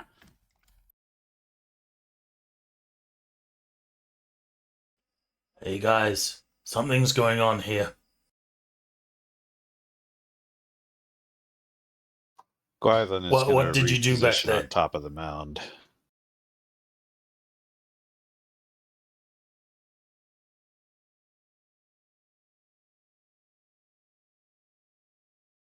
Gwyvon's going on top of the mound. Mm-hmm. Hori's sort of standing there.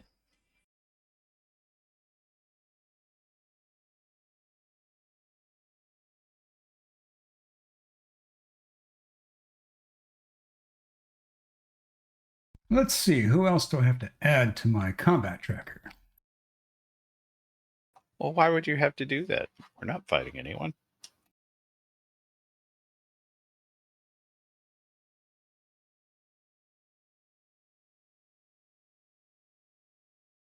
You are now. Oh, I told you battle music was starting. I said Let me sorry. I correct was these. trying to inspire the scared lady. Do these emerge from the ground? Basically Hori's on the emerge from the tracker ground. twice. They come through the trees.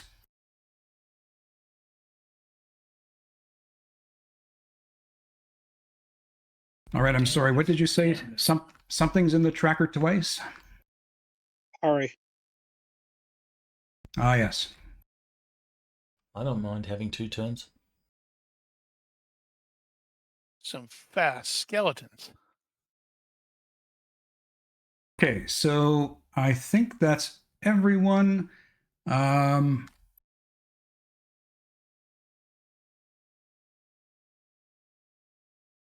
What kind of weapon is this? Is it just a broadsword? Thrusting broadsword? It's a thrusting broadsword.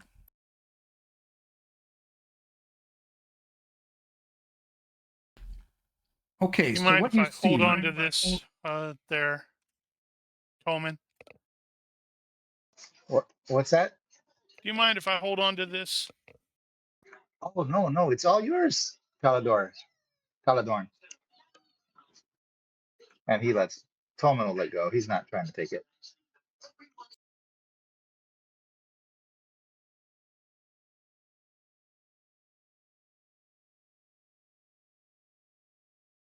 So these are wood wights, and they are arrayed in various armor.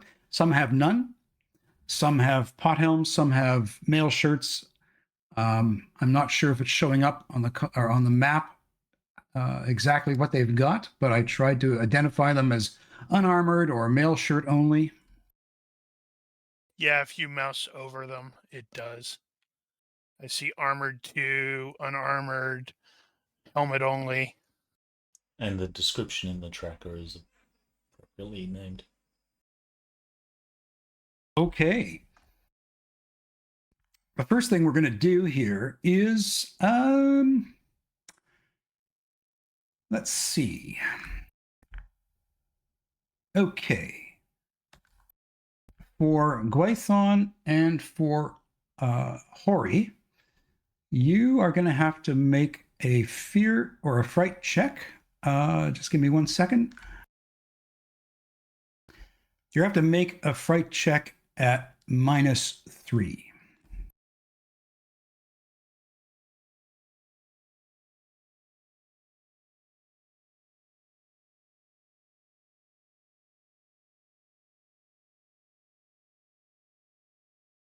Get out. Man, your dice are just screwing you over tonight. This elf's having a bad time.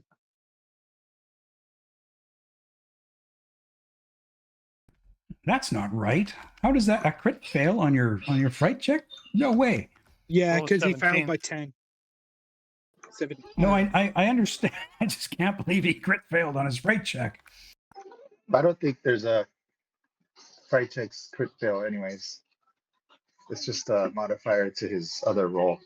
Yeah, it's a margin of fail. That's right. Yeah, I So he know. I'm rolls just saying. 3d6, add 7. Yeah, I know. I'm just saying. I can't believe he rolled that badly on his fright check. I want to see the Smells result. nice. He rolls really high. It'll be great.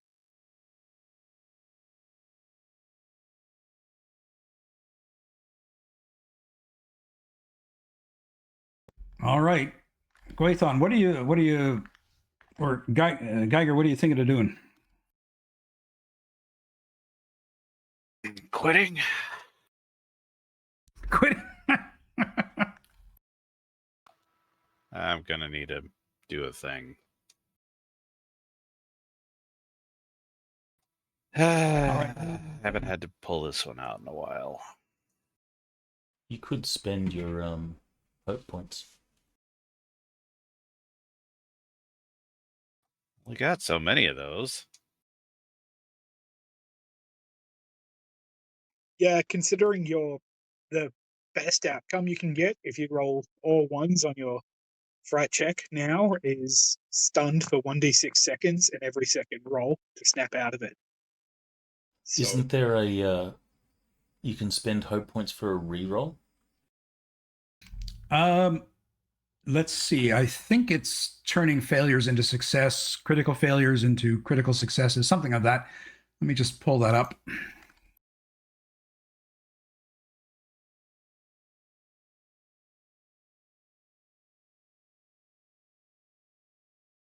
That's not hoary.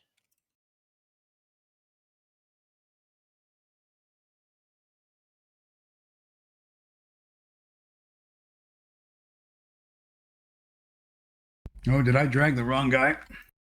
That's Nain. I mean, he is outside now with the girl, but yeah, Warrior Nane was would be there. at the entrance. Okay, just to make things simpler, I'll go ahead and take the 3 to turn that into a success, since there isn't an actual critical effect. true. That is going to put me below half, though. Does that have an effect of below half? Okay, It's only so when shadow points and hope start getting close to each other. yeah. Okay. These things are undead. I do not know what the character knows, but the player knows that shooting these with an arrow is a complete waste of fucking time. So basically, when your shadow rating matches or exceeds your current hope score, you become miserable. Oh, right. That's how that works. So I don't think you're close to that, though. You've probably only taken one shadow point. All right, so let's get into combat here. You need to put Nain back on there. 'cause Well, remember he just went. Okay.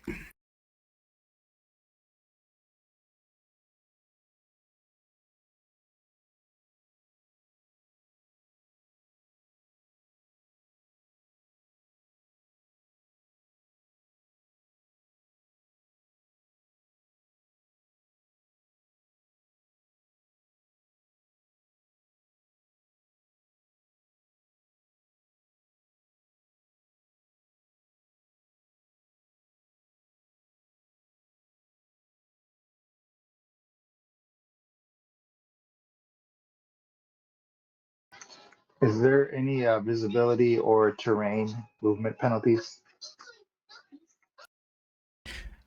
No, these things, for them, no. For you, 100%.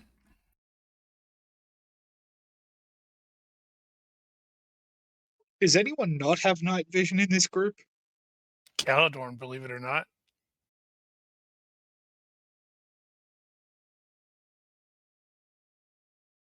So this one here, Gwython, is at the base of the barrow. It's not on the barrow yet, okay? Right.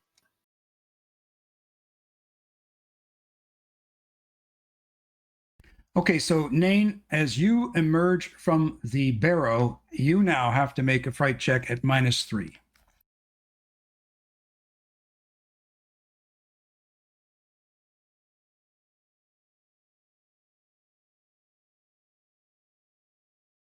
It's an expensive TPK. Oh shit!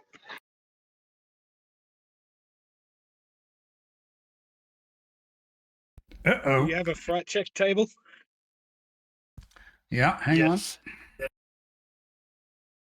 There's some like really high values, like in the 30s. I don't know how you would ever get that high unless you had a really big modifier. With terror, you can have quick contests, and if you fail by 5 or 6 and then roll like 18, it's possible. Creatures, Okay. specific creatures have penalties associated with them, so you could have a -10, -20 creature, Wow. All right. theoretically. I mean, I see a -20. I'm gonna like, yeah, I think I should run away. Mm-hmm. All right, so you're stunned for 4 seconds. Mm-hmm. Okay. Good Lord. So it's on Caladorn Combat Tracker. Couple things. Can you remove the effect that I currently have because I don't have that on me? Thank you. And then he's gonna start trying to scramble out, but it looks like Nain is in the way. Oh, yeah. Nain is blocking the entrance completely. Though I think technically I should be able to move through a friendly hex. It's not about that so much as how wide is Nain? And this is a 3-yard Oh yeah. hole. Yeah.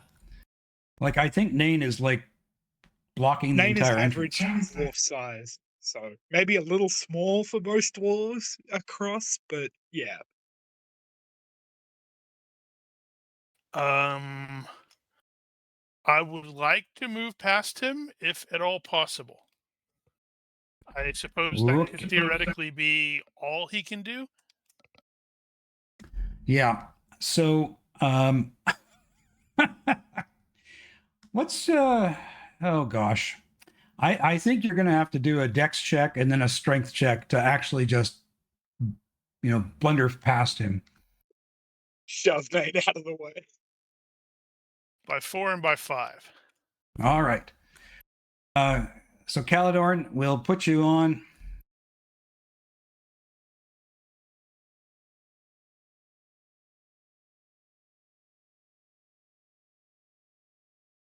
Oof. I am going to spend my points to make that not a fail because I don't want to stand there for ages. Okay.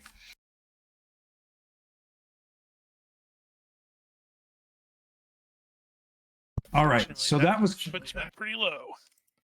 okay. So that was Caladorn's turn.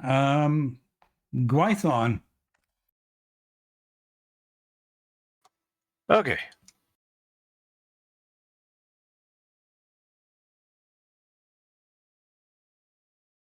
So, at this point, Python has no idea whether or not this is going to work. So he's just going to do it as is. Assuming he has the arrow ready already, we don't have to go through any other histrionics. We just take shot vitals at number 1.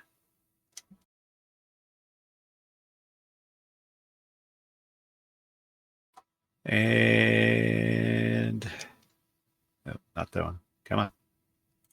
Shot. Hit by bunches. in the vitals. Okay. Let's see if this thing dodges.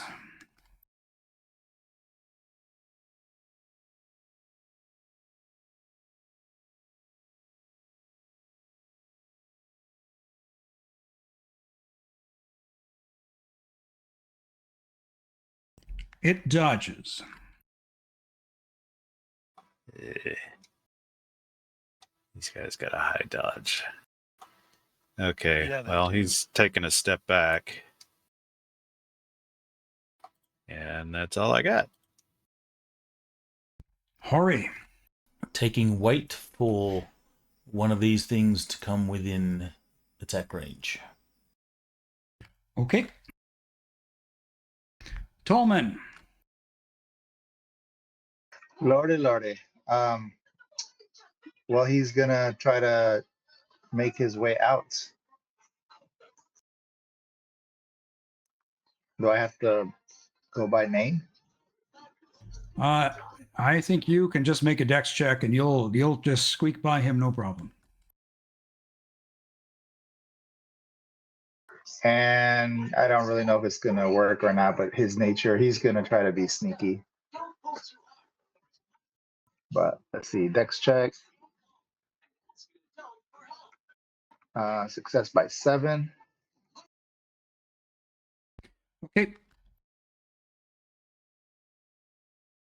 And I got to do a fright check, I'm sure. Yeah, -3.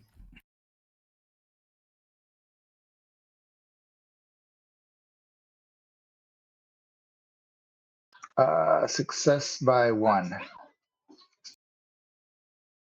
Or success by 0, because I think you have to use 13. Am I right on that?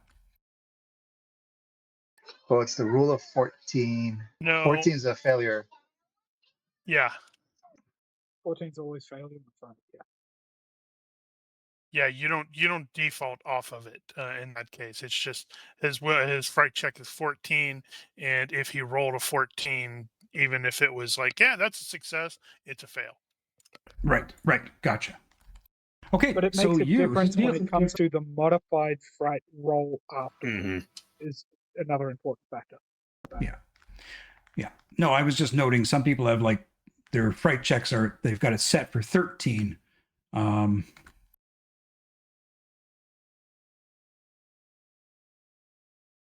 As opposed to a straight 14. But it's all not for nothing. You succeeded. So you steel yourself as you come out and see these skeletal whites moving upon the barrow.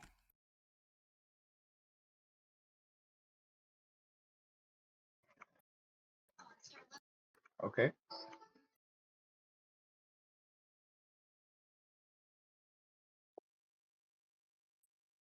Nine does nothing. 9 does nothing.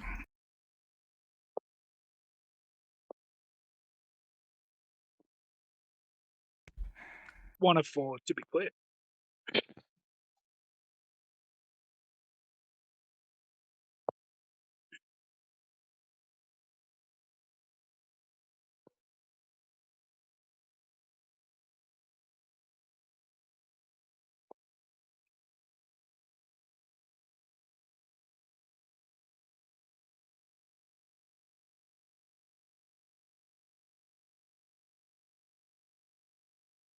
Does that trigger something for you there, Hori? That will trigger.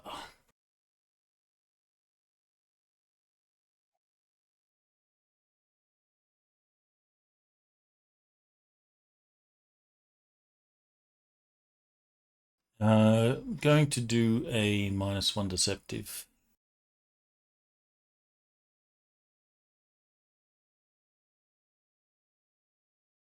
Okay, and that puts him at a -2.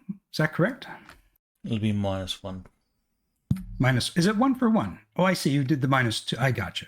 So he's at -1 to his dodge. Yes.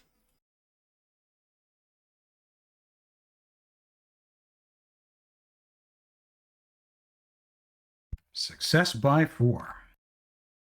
Jeez. like we're all about to die.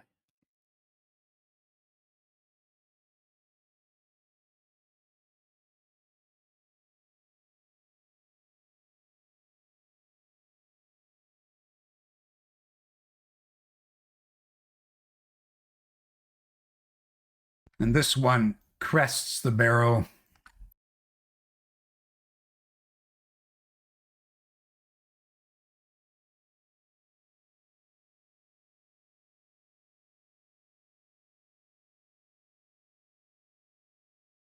Caledorn.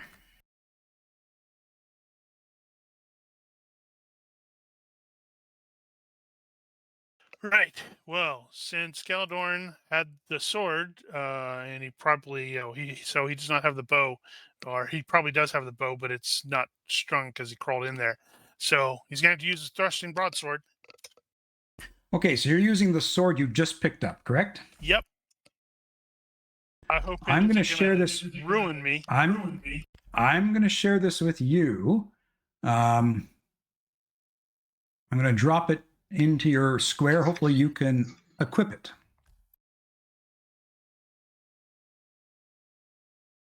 Ooh, it has a name.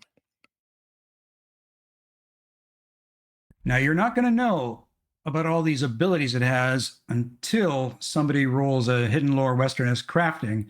I want you to know, though, it's going to have an effect against the undead.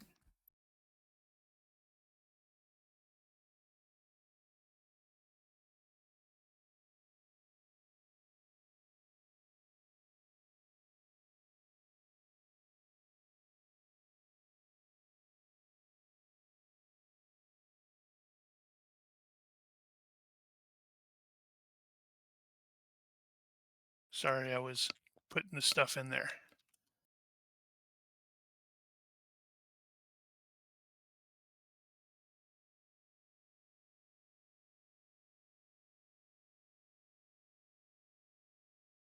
Success by 0 at Deceptive 2.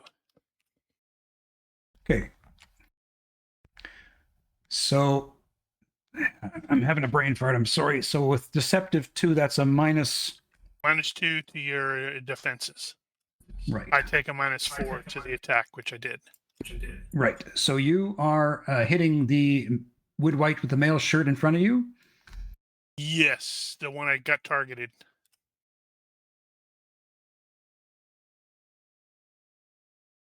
Got it.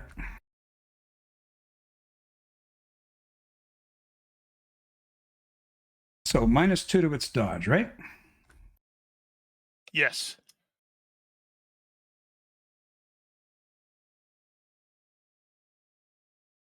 Failed by 2.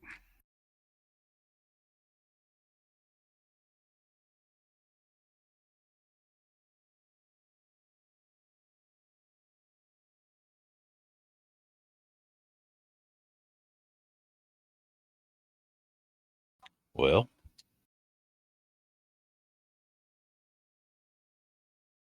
Yeah, we're not ready to go to Gwython quite yet.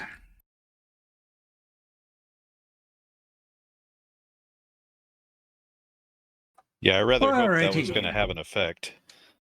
Yeah, let me work on that for a second, please. So you hit the body, and it's got a natural DR of 2. The male shirt gives it DR 4. However, you've got an armored advisor of 2 on this thing now, correct? Yes, it's going to be one-handed because I figured when he crawled in there, he still had the bow in his other hand. Yep. Okay, so let's see if Ronki's mathematic calculator here works. You did 9 cutting, correct? That would be correct. All right. So I've got the armored advisor on there. I've got its original DR with the male shirt on there.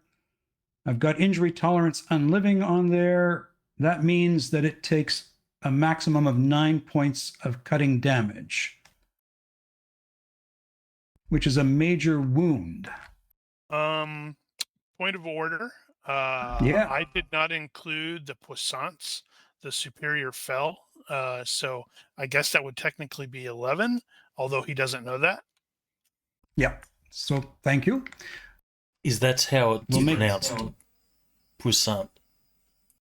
I Puissance. think so. I always thought it was puissance. Interesting. I'll increase that injury then to 11. And because it's a major wound, this thing is going to have to make a health check to avoid knockdown, correct? I don't think so. Unliving. Unliving It says it- doesn't. Go ahead. Unliving doesn't provide any benefits to knockdown rolls on its own.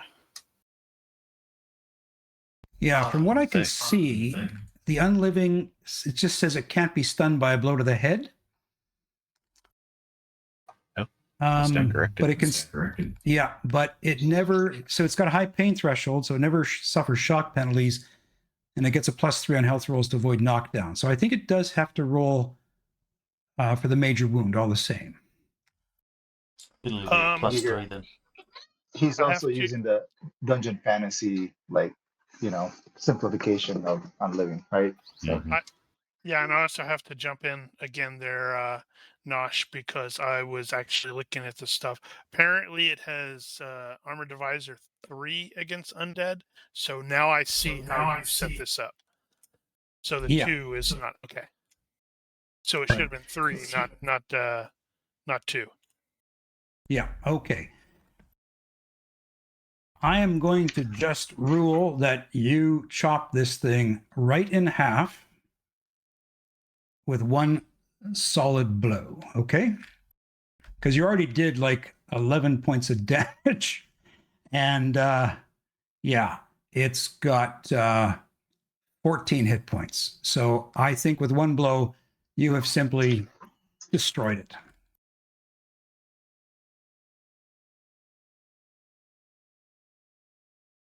Okay, let's move on. Gwython, what you doing? Gwython is ill-equipped to deal with this guy at close range. So we shall fast draw our broadsword, or whatever it actually is, and see if the dice screw us over. No, that was a complete Ooh-wee. waste. Inevitably. God. Why does it hate me right now? And then just take a swing at number 2. Standard, nothing fancy. Shot. Good shot. Okay. Wow, that was a Fails serious by roll. 2. Fails by 2.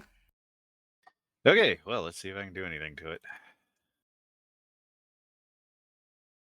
Okay, so injury tolerance is unliving and hit the torso. It's got its DR of 2 because it's only got a helmet on.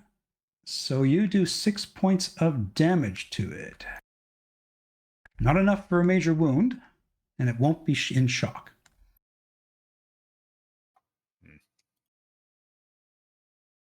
Hori, son of Nori.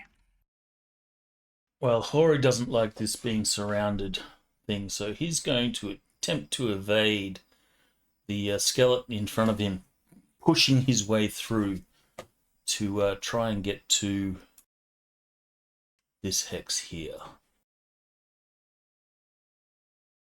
You're going to try and push through them? Yes. Contest. Okay. Oh, sorry. Contest of dex. Yep. But my dex is the same. Okay, contest of dex.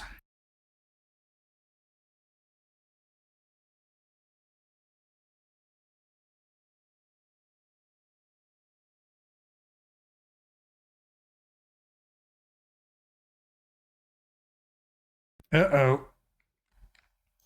one of them has caught, or at least has stopped you. Well, So it's you'd only be- the hex that it's going through. Okay, sorry, you weren't like going in between them. You were passing through the number 1, I take. Yes. Okay. Yeah, got your note there, Caladorn. Thank you. And he just wants to end up there. Okay. Tallman, you hear the All right. clattering of bones and see these things advancing on you. So I don't know if you're using the Dungeon Fantasy has a section for roguish skills in battle, but if not, Yep, Well- I would say go for it. although these guys are these whites like flesh, or it looks like they're bone in the picture. They're all skeletal. Skeletal. Okay.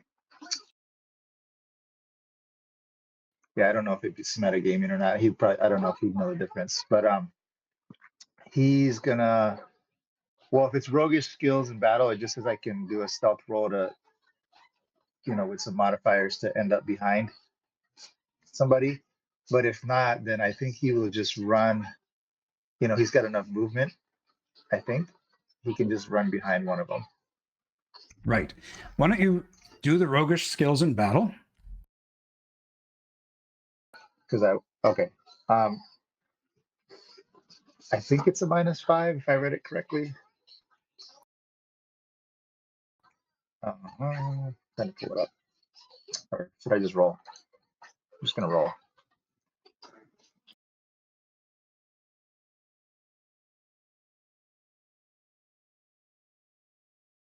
So success by 1.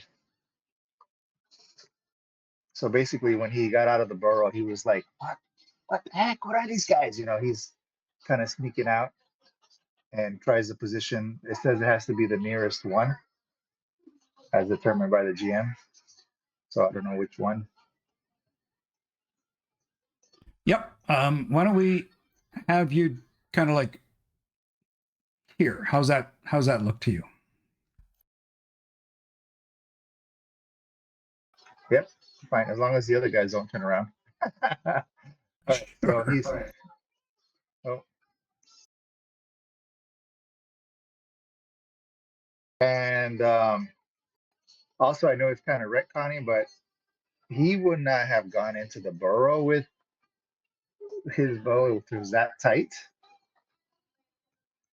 So as he was coming out, he probably would have had his knife with him, I think. Yeah, that makes sense. All right, so then he's just going to do an attack. Telegraphic. Just to the body, I suppose. Slash. I don't think the backstab would work, right? Or he would know that, maybe?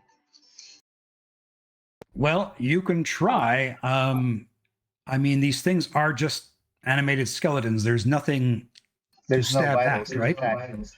No. Yeah, so he's just going to slash at it. Sorry for taking so long, guys. All right, so that's just we can add the 4 for the telegraphic. So either way, Are you he would sure hit. you want to do that? Because that means you get no active defense. Yeah, he does. Telegraph, He's just doing a telegraphic. not all out. Okay. So Yeah, the go white ahead. should not get a defense, but if he does, it's at a -2. Yeah, no, you're backstabbing him. Right. You're backstabbing him. So no, he's not going to get a defense. Did you roll that in the eye for some reason? Did it go in the eye? It looks like it did to me. I didn't actually see the roll until. What do you guys see? Did you guys see the roll? You mean into the box? Yeah. Bowie knife? Yeah. No, I Success by think that's 2? just the. What is that? It's We saw It's the weird. result, We though. yeah, like I see the result too, but it looks to me like I didn't see his die roll. I just saw the shadow roll. It was weird. Oh, sorry, that's the wrong Okay. one. Sorry, that's the wrong. Yeah. Uh, Go ahead. You want me to re-roll or just? Yeah. No, roll This roll is- whatever you're. This is, Okay, so damn it. that went in the Damn it. that went into the thing again. I didn't see the roll except like the dice. It was shadowed for me. Oh, wasn't there a thing where you could hold control and it would hide the roll or something? Oh, that's what's happening. Because control is my push to talk. So There you go. There you go.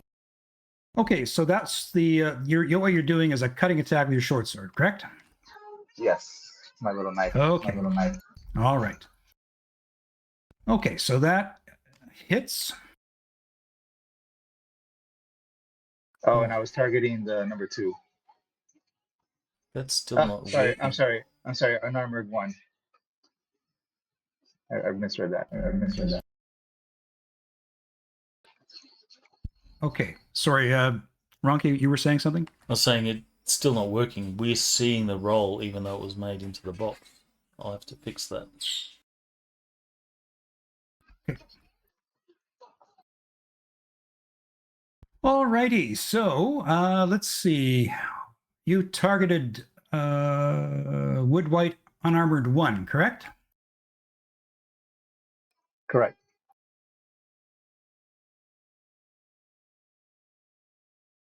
Yeah, it looks to me like you rolled the damage on yourself, my good man. Oh, Oops. I stabbed myself in the face. Okay, just give me a second. Don't Right, pull so it. you were That's what's a all mirror right. did in Rocky's game. Okay. You were attacking Unarmored 1. Okay. I messed up the automation.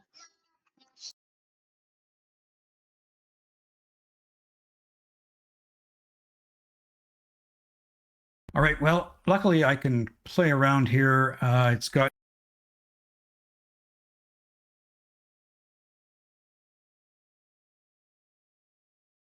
I mean, it's probably like So- 7 damage. 7 damage. so you do 4 points of injury because of its injury tolerance as unliving with a DR of 2. So you did 4 points that gets through.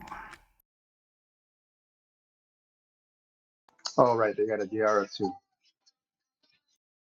Makes sense.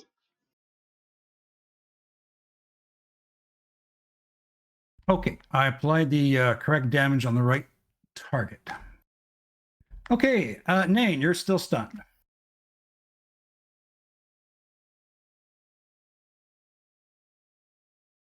Okay, Wood White Armored 1 is going to. eat name. No, Eat name. do not know why it is now wanting me to. Anyway.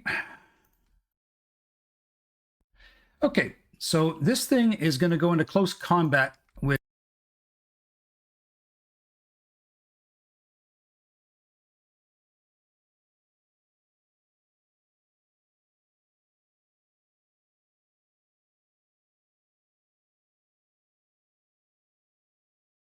Hello.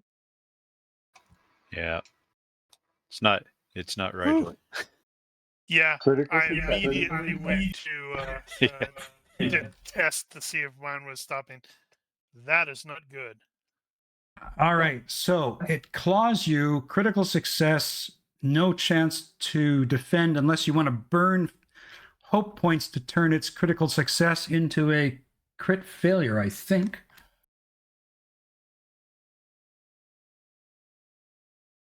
A red success, wasn't it? So you can turn an opponent's critical success into a success for 4 hope points, or you can turn a opponent's critical success into a critical failure for 6 hope points.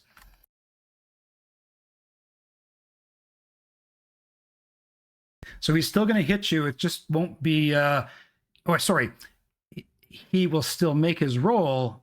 You can at least try to defend. But you have to spend 4 hope points. And if you're stunned, I think you're at a -4 to defend. Yep. Mm-hmm. Oh, it's hitting me. Yeah, I Don't. It hits me. Okay. So what it does is it does 1 die of fatigue point damage freezing. DR.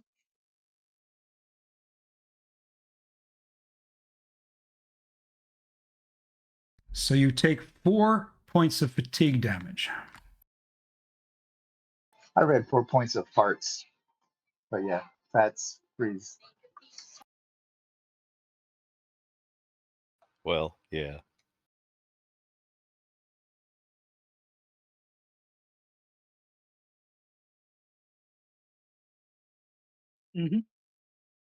Okay. This chilling effect comes over your body as it lashes into you with its clawy, bony fingers. And DR has no effect. Just confirming. DR, yes, sorry. DR does protect you from a cold attack.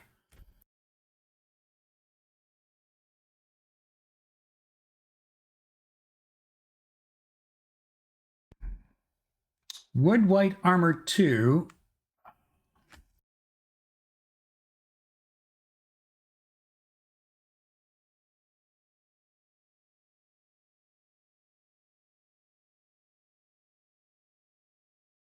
Number 3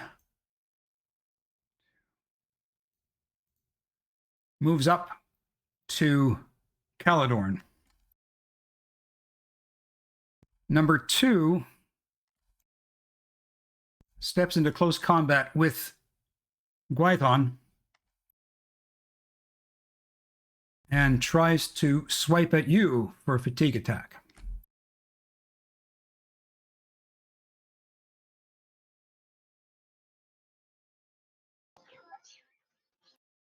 Yeah, okay. And I don't have anywhere to fall back. I had a fatigue point, Could run and I don't across remember the where it top came of from. them. That fatigue point probably came from the Traveling. ships, from something on the ship. That's right. But That was you would have rested. That would have gone away, Giger. no. That was the poison food, bad food. Wrong one. Anyway, feverish defense, because I think I'm going to need it. You dodge. Ironically, no, I didn't. Oh, you guess you. That was a Well, parry. can you parry? Can you parry in close combat though? The parry happens before he actually enters at close combat. It's weird. Yes, the Okay. answer is next round. I could not, but in this case, I can.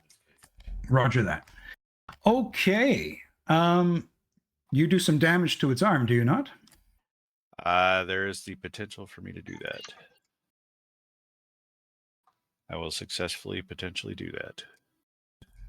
All right. Do it somehow. And I will do that much So- damage to his arm. All right.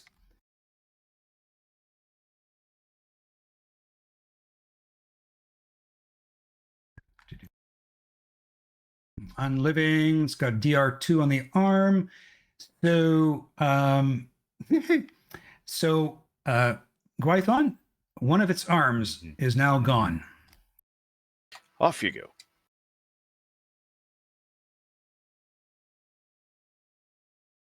Okay. This Wood White steps into close combat with Caledorn and tries to make a claw at you for fatigue damage.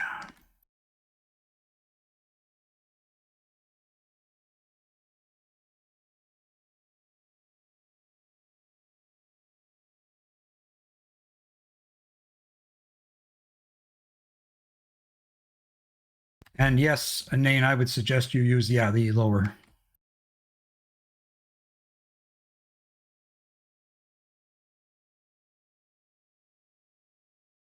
Parry.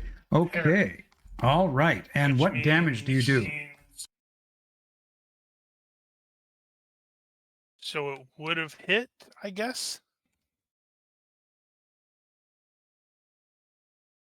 All right. For And 8 points. and its arm goes flying up into the air with a rattle. Is it facing towards Caledon? Thank you.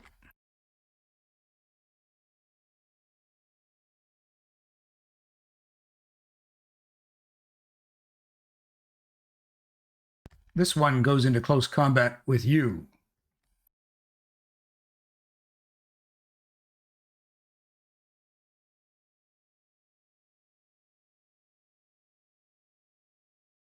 Possibly hits you.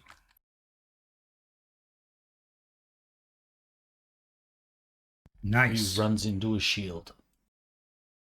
Nice.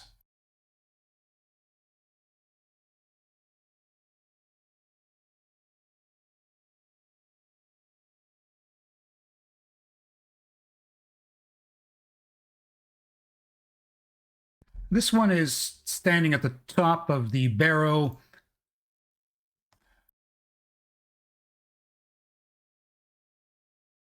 Uh-oh.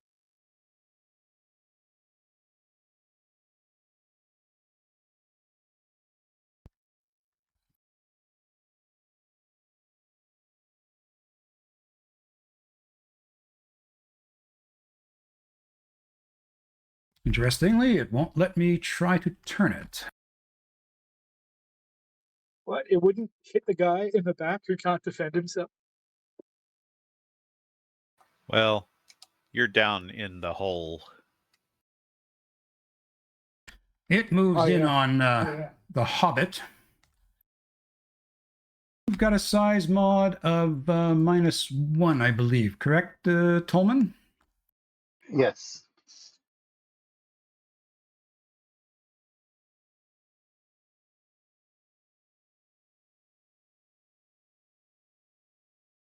It takes a swipe at you. And misses by 1.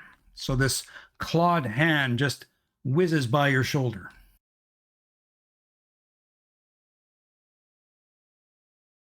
Yowza! This one closes in on the elf. Sorry, correction. This one closes in on Caledorn with the sword.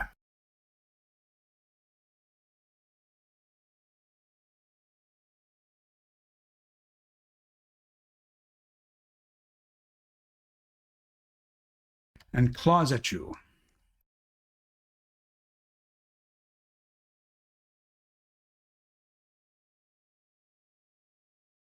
Smack No, I'm afraid. with my little shield. Okay. Yeah, no, dwarves actually don't have -1 SM, I don't think. Nope. Oh, you're They right. are the They're same -1. size. Yeah. My bad. All right. So you block that one. All right. We're back to you, Caledorn.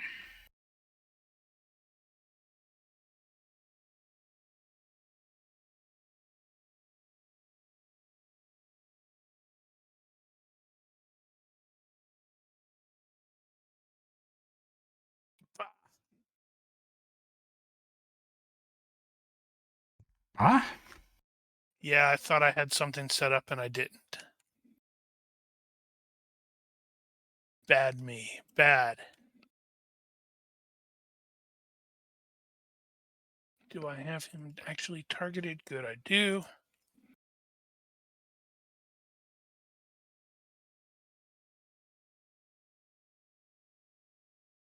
Success by 6, and that is deceptive 2. all right. Thank you.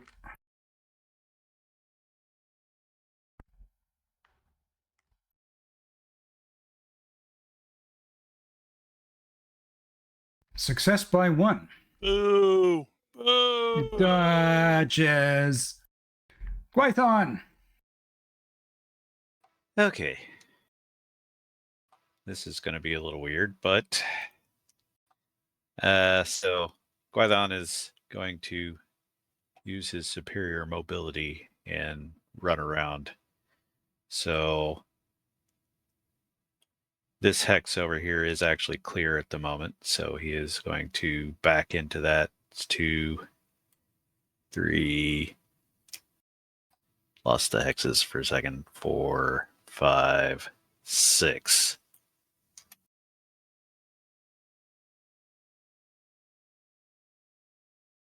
Okay. So number 1 is in the in that hex at that point, and then he's going to swing at his back. Okay. So that gets me, well, he's got defense penalty, but I'm just going to take the standard swing. I'm going to spend the fatigue point, God help me. Only got so many of those. And shot. Wow. Damn, I should have done something with that. Now, what is the mod for his defense? Because he knows you've done a runner. -2. Okay, thank you.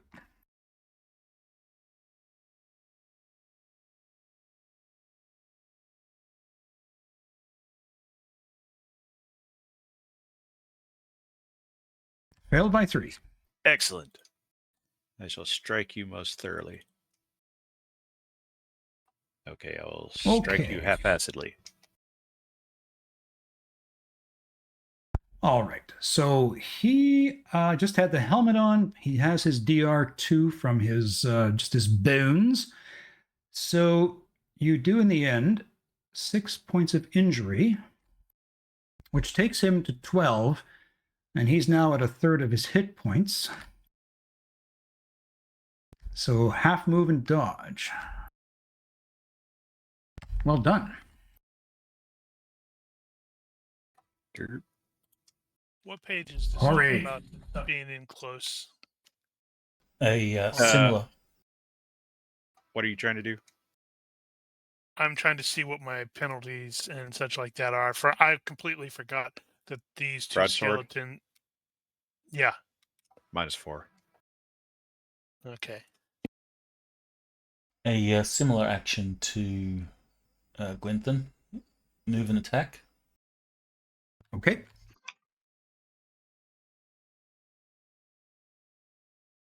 Running around to get behind this fella here. Is that Spending a fatigue. Actually, I have 1 fatigue from something before. Any idea what Probably that the was? same thing. Food. Bad food. probably that poisonous bad food? Right, okay.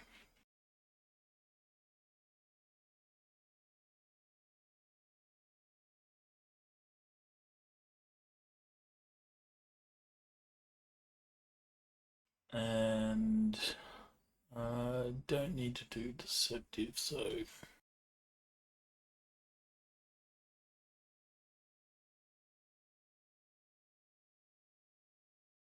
Okay. I'm going to say he doesn't know you're coming around behind him, so roll your damage.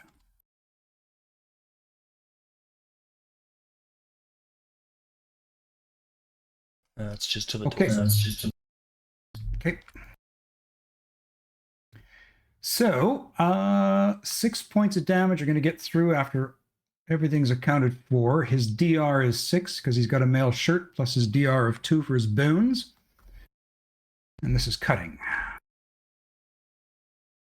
All right, so your hatchet sinks into his side. Next, please, Tolman.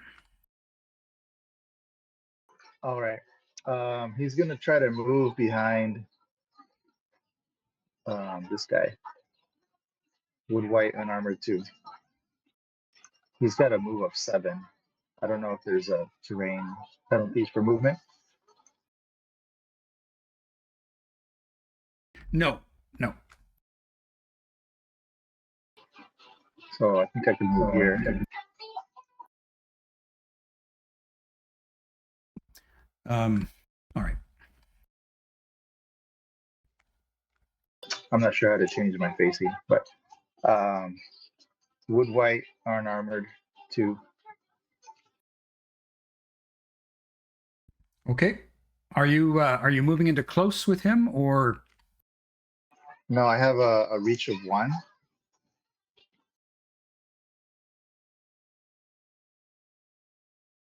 Oh, success by 2. yeah, I know it looks like he's in that hex.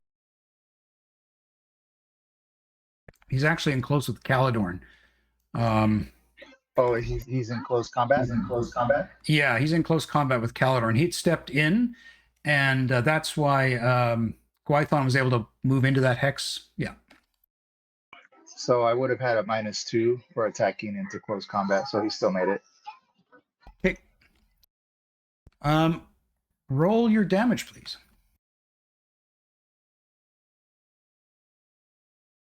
Oh, come on. Can I re-roll that? Okay. Oh, that sucks. So All right. nothing gets through. Nothing gets through. Okay, so Nain, do you remember how many points of fatigue you took last turn? Yeah, it was only 1. 'Cause I took 4 damage, DR of 3. Okay. And this is turn number 3. Okay.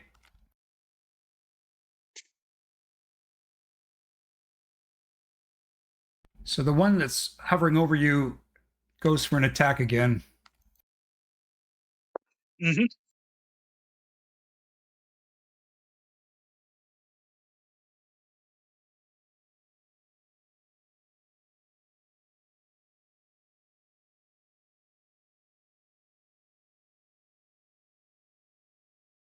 Oh, thanks. Guess what number I need to roll to make this?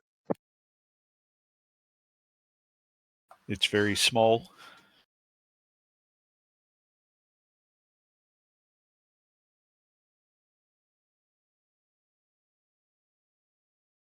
Really?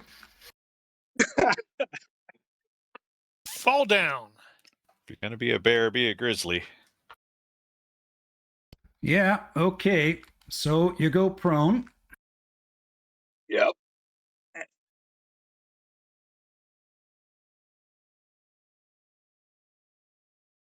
I don't think you take any. I don't think you take any fatigue because your armor probably soaked that up.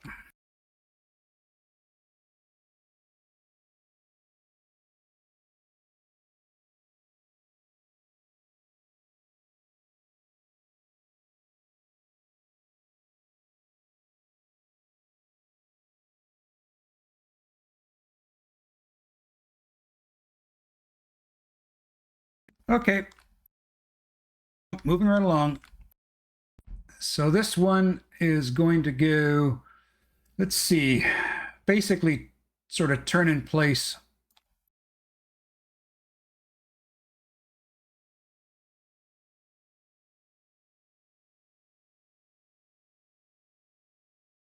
This one is going to turn and go into Hori's Hex for an attack.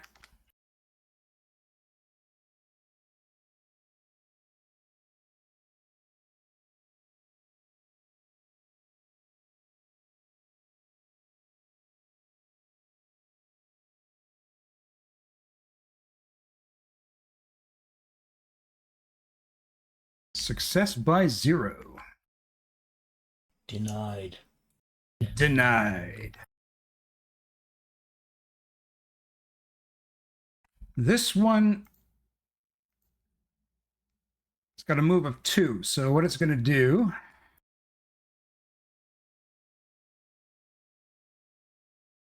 is simply turn by 2 hex facings.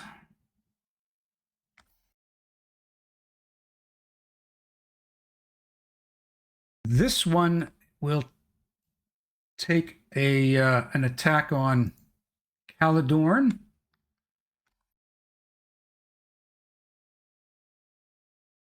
Now, these are both technically in close combat with you, Caladorn. Yep. This one is going to try to grapple you. Both arms.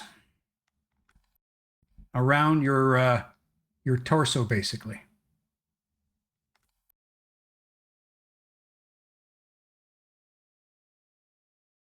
I can't tell. But it Oh. missed. Oh, never mind then. This one is going to rotate around.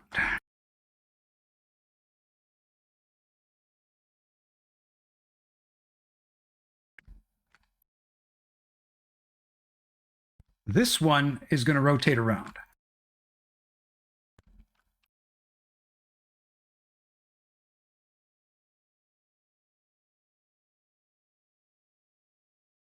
This one is going to rotate around.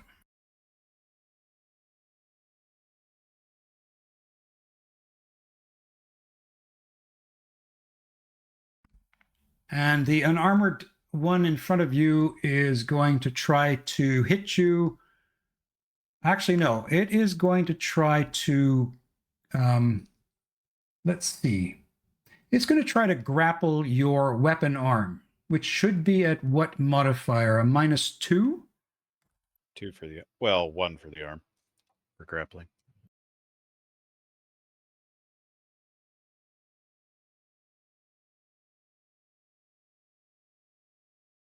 Possibly grabs your weapon arm. Denied.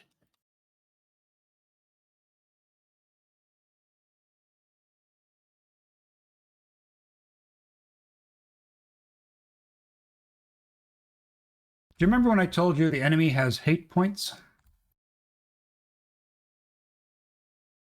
No, you never said that. They can't use it.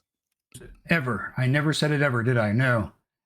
Wood White Unarmored 2 is going to spend 3 hate points to turn your success into a failure. Did you know That's that very hateful of you. players have hate the GM points? Yes. I do. Okay, I'm expecting to like have 10 of these skeletons jump on me, and they haven't. Then Caladorn is going to spend 3 of his hope points to turn that back into a success. Ah,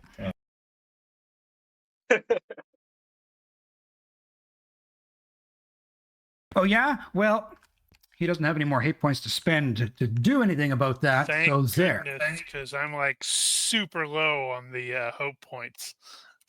So there. Okay. Moving right along. We come to Calador. Okay, so I can't tell with this green thing on top of it, but can I move up one hex to get out of this close crap? Let me help with well,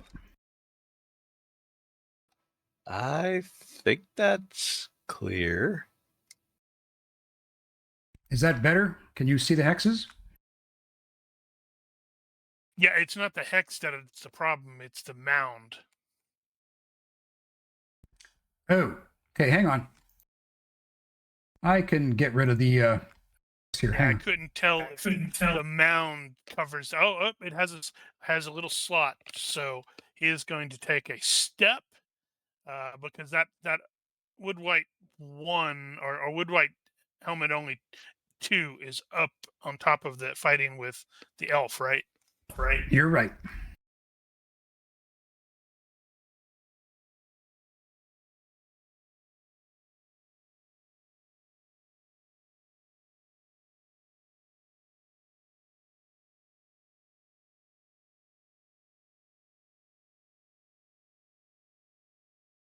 Okay, so you're taking a step. Are you attacking in any way, shape, or form? Yeah. Okay, Step who are and you? attack. Who I are you just had to- attacking? Looks like it's going to be wood white. Wait, is that right? Unarmored 2? Okay, Looks like I've got the wrong person selected somehow. Damn it.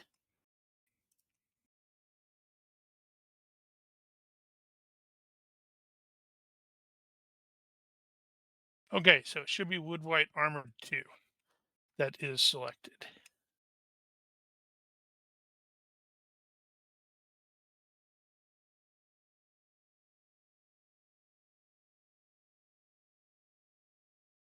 Fail by 1. Okay. Gwython. Right, well. Crap, I didn't think about that beforehand. Oh, never mind. Okay, well, he's going to take a step back. And so Chucklehead should be in that hex in this case.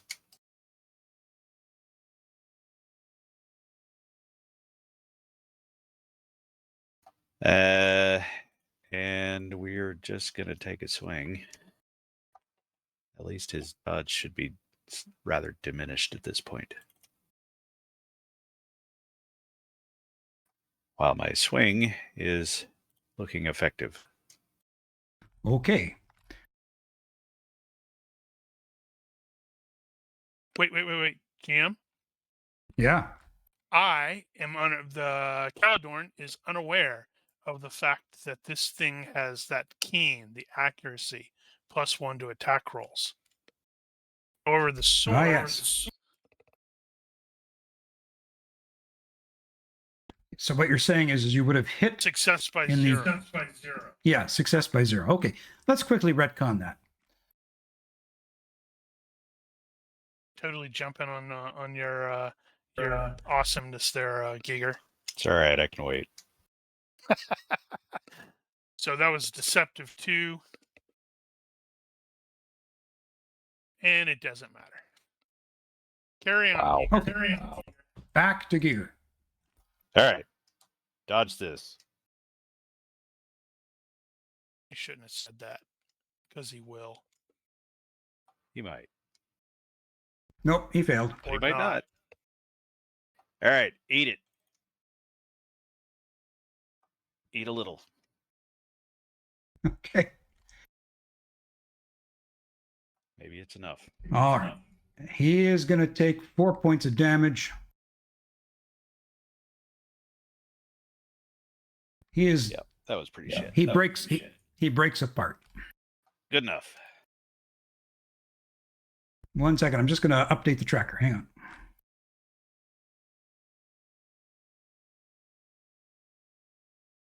Hori.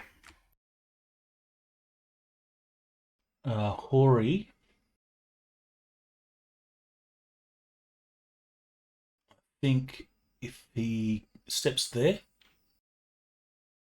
Actually, no, he can only step there because that skeleton's in close. So that skeleton's there. Oh. You're actually in that hex. Well, Hori was in that hex. Right. With the skeleton 1. Yeah, you're right. So Hori has to step there to step out, and he will attack that skeleton. Does make you wonder. You've got 3 skeletons effectively in the same hex there. If you swing, do you have better chances of hitting one of them? If they get too close, what happens if their ribs hook onto each other? Also Precisely. an interesting point. I'm gonna try and do a deceptive 2. Do or do not. There is no try.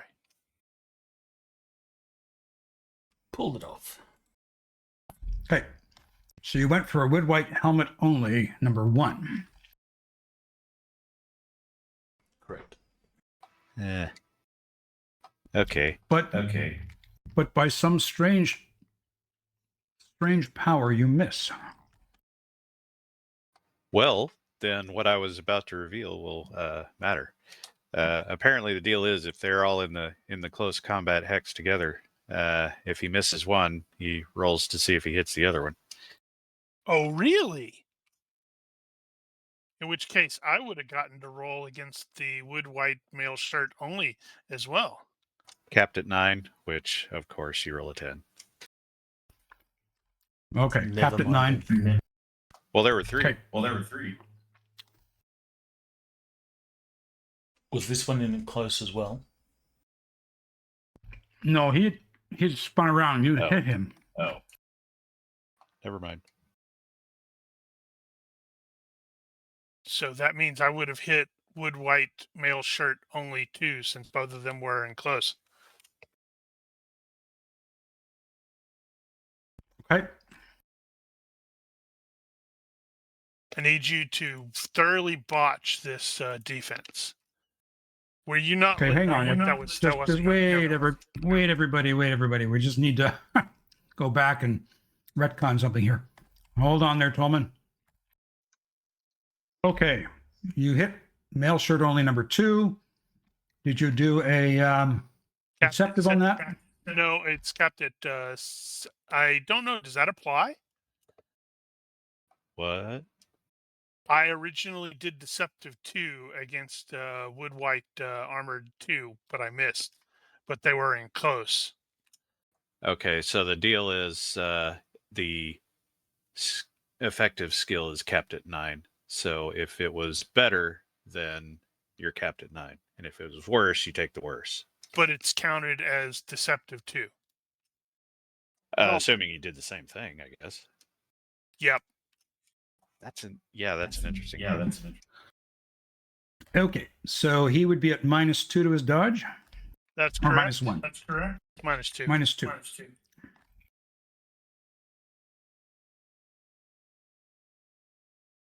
Boo! Success by 1. Need to stop that Okay. crap. Now, Tolman, you were hitting unarmored 2 from behind. Yeah, so potential hit. Roll your damage. Which has been abysmal lately. Well, At you least might you're luck out actually here. hitting. So 6 with the Bowie knife. About time. Okay, your blade sinks down into him.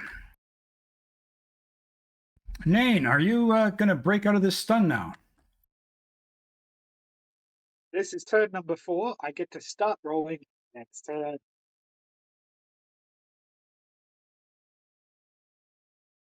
Now tell me that's not Yeah, modified. Is it modified?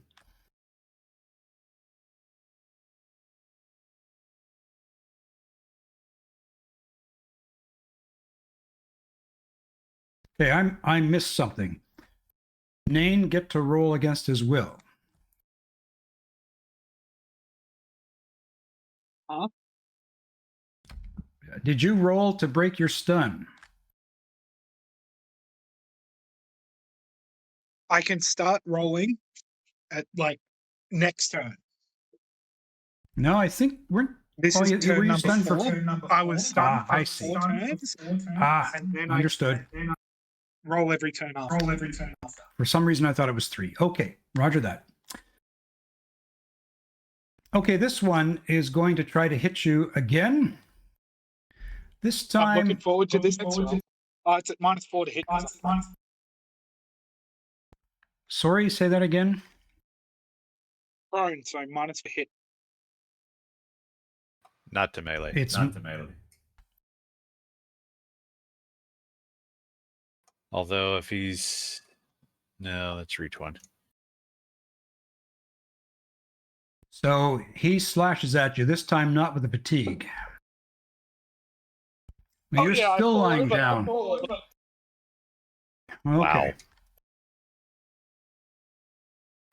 No, I was going to say it's arms are close, so he would have had to kneel to actually be able to attack him with his arms. All right.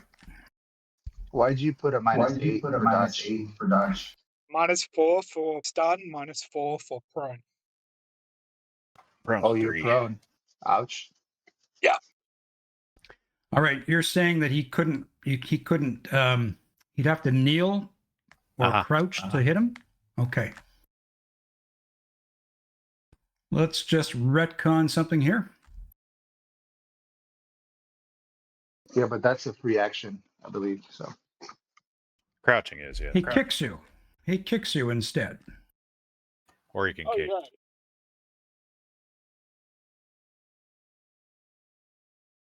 So he does 4 points of cutting damage.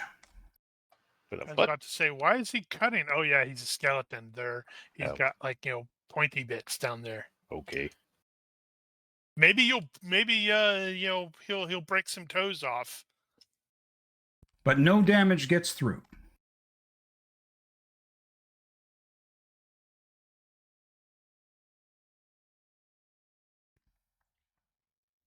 This white Levitates. closes in with Hori.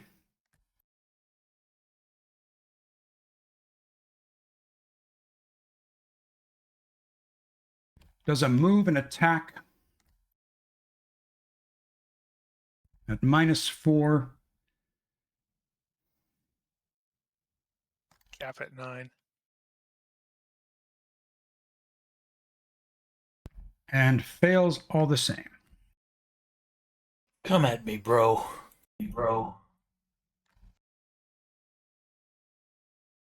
This wood white Comes He's at actually you, bro. in that hex. he's in that hex, correct? Correct. Uh-huh. He comes at you, bro.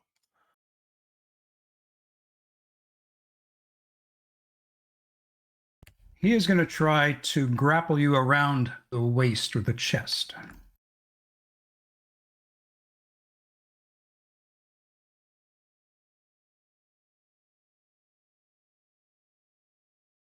Denied. Your shield gets in the way. Don't. This wood white. He's going to close in with you, Caladorn.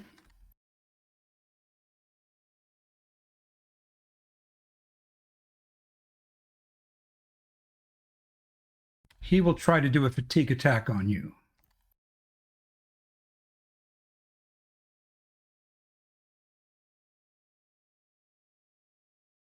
Successful parry by the All right. So What's that your means, damage? Okay. So it just automatically applies, or do I have to? I thought I had to make an attack roll as well.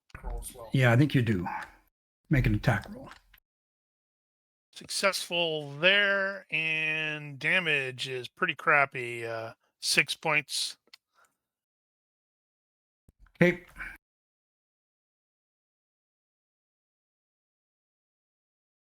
Luckily, it But does all enough- the extra crap.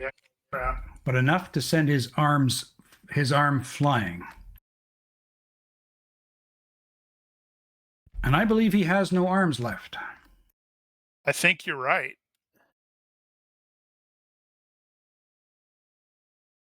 Well, that complicates things for him.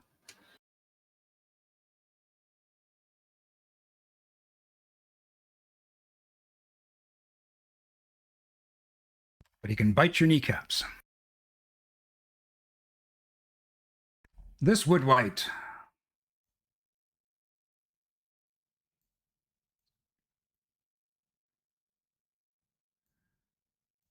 moves that far. This wood white spins around in place. He's dancing. This wood white comes down the hill. This wood white spins around in place, is going to try to take a swing at you. And, or sorry, I'm going to say a kick at you.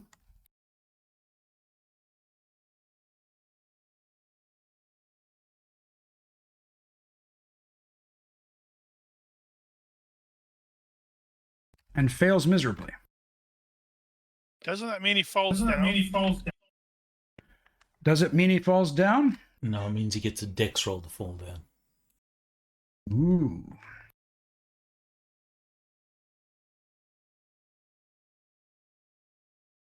He stays upright. Right. So Caladorn is going to shift out of the close combat hex. So, and then engage wood white male shirt only with a deceptive 2.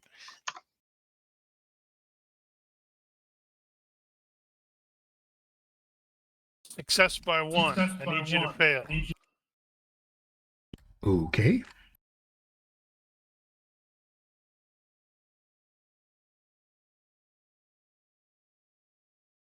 Sweet. I failed.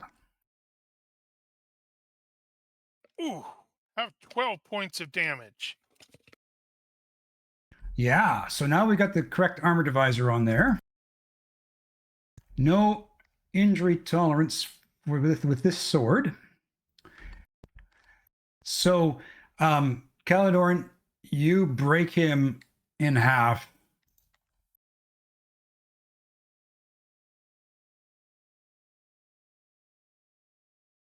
I may Next, even give him a give him the pithy one-liner from I will break him. No, probably not. You don't have to do that. I don't know.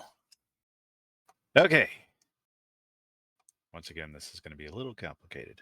All right. Back pedal 1. We are going to fast draw arrow, 2 of them.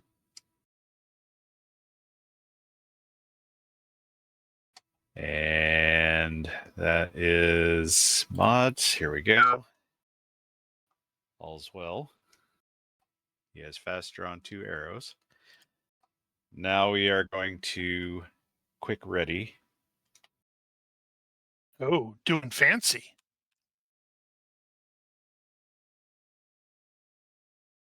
I have quick readied. By 11. You're doing all By a these lot. awesome rolls. You're going to critical fail the important one. I think that only happens. You to shut me. up. His MO for rolls has been very good so far this game. And 2 arrows, dual weapon attack, so -1 to defend at vitals,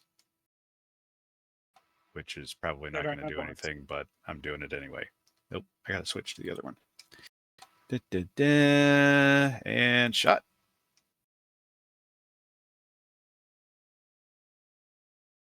Okay. Oh, actually, I guess I got to roll it twice.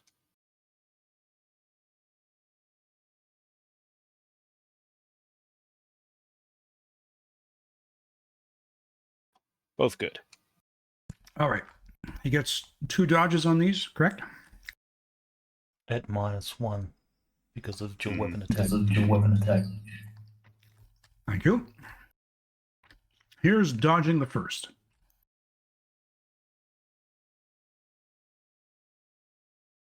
Here's trying to dodge the second. Wow, you are really rolling those things. I believe 1 hit. It does look like 1 hit. All right. Have I missed anything? I don't think so. Eat it.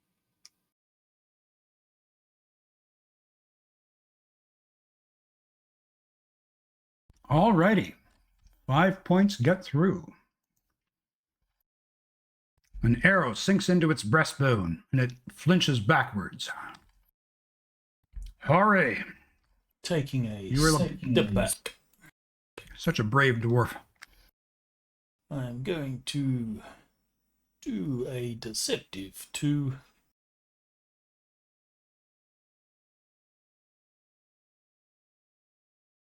And I pull it off.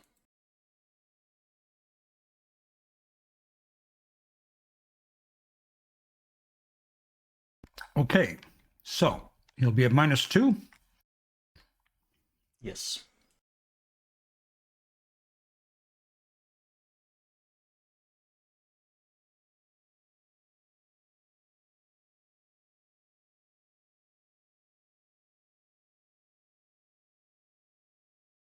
Roll your damage. Ouch.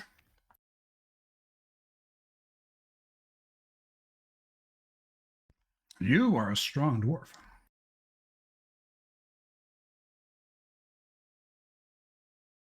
So he basically obliterates in bone fragments, and his skull hits the ground and rolls around.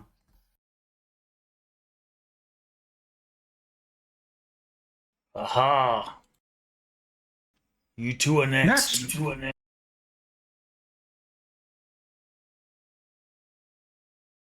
Solomon. All right. He's gonna do extra effort, all out attack strong for 1 fatigue point. Okay.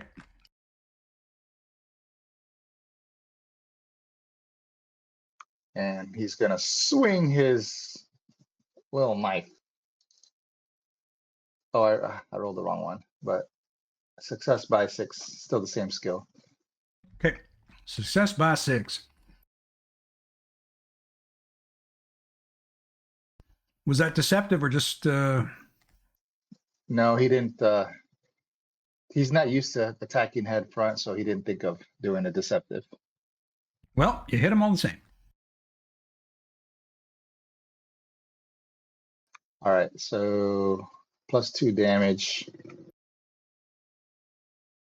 And roll that damage on his. Excellent. Thank you.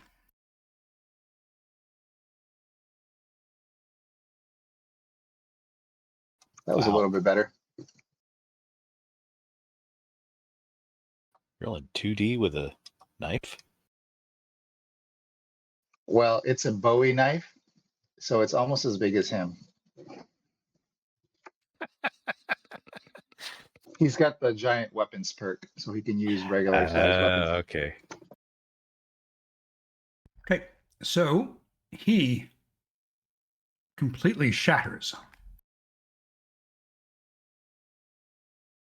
Well, you're pulling your weight, which is I am no admittedly longer less. stunned. That is my turn. Well, that's a good start. Black, it's about time you join us. I'm still lying on the ground and not holding any weapons. You were just tanking for us there for a while, distracting them. I was hoping I'd attract more attention by being a vulnerable target.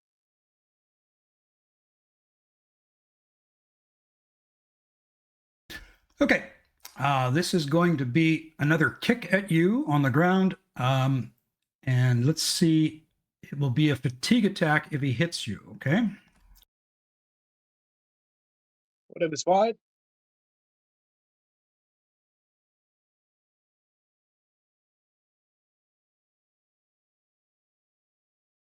He missed. You don't have to dodge.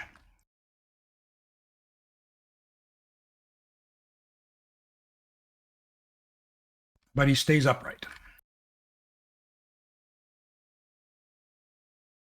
All right, number 2 here. Moves into close combat with Hori.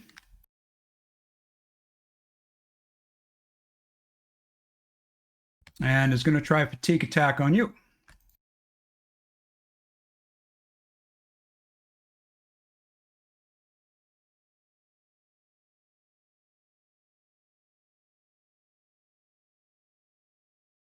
All right. Has this guy spent his hate points yet?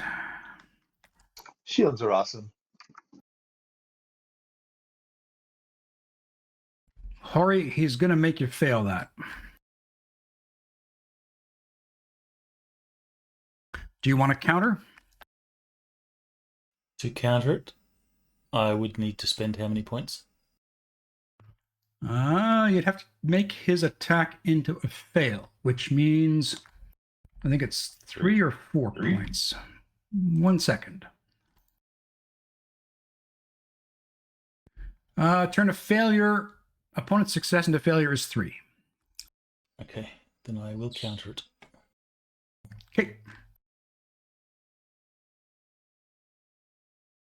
This white is going to step into close combat with you. And he will try another fatigue attack.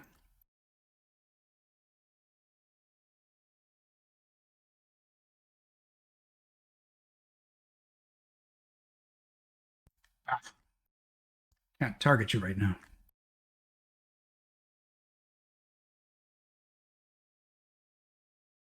And he fails to hit you. Yeah, if you have to, you can target him on the tracker. True. This white goes 1, 3, closes in with you, Tolman, but isn't going to try to hit you. This fella, he goes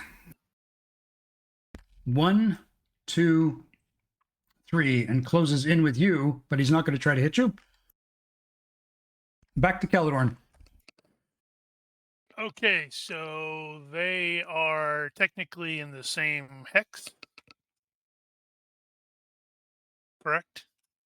That would be Yes. Tolman and Tolman that guy. Yep. Okay, so what is the penalty for attacking in close? Is it -2? 2. You tell Tolman to duck. He's already ducking.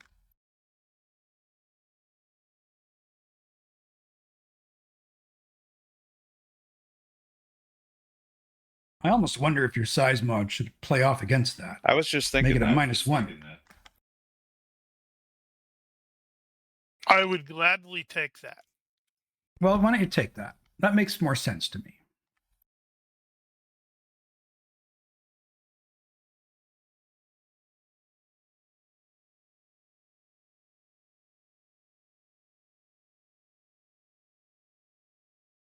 Okay, so attacking that puppy right over Tolman's head. Success by 9, that is deceptive 2. He burns Success by hate 3, points. not by 9. He burns hate points to turn your success into a failure. He sucks. Gwython. Yeah, I wasn't ready. It occurred to me after I did all that I needed to have grounded my sword in order to do that. So my sword is no longer with me, which limits It's my buried in the limits dirt my next options. to you. No, it's standing up right there. I'm just going to have to step out of this hex in order to do anything. So I shall have to leave it behind. Now, since I wasn't thinking ahead quite enough, let's see. I guess I am just going to have to deal with this. Did I put that on there twice? I sure as hell did. Oops. My last shot should have been a little better. All right. So, fast row. 1 arrow this time. Well made. And then the quick knock.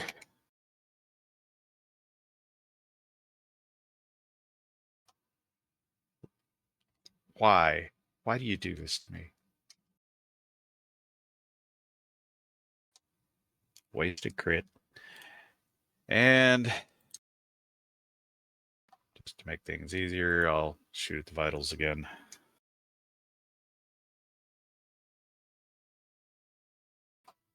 Because I haven't had the discussion with you about prediction shots. And well hit. We had that discussion the last time. Not Did the we? last session, but the last run, because I had prediction shot on my my bow. Well, I wish I had. All right. Okay, let's see if he dodges. Fail. Any negatives on him dodging this one? Unfortunately, no.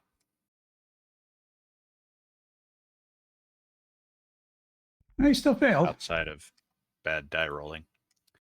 All right, here we go. Bam. That's better. Damn is right. All right, so your arrow hits his breastbone again, and he explodes in a shower of bone fragments. That's what you get. Hori. Stepping back out of close combat.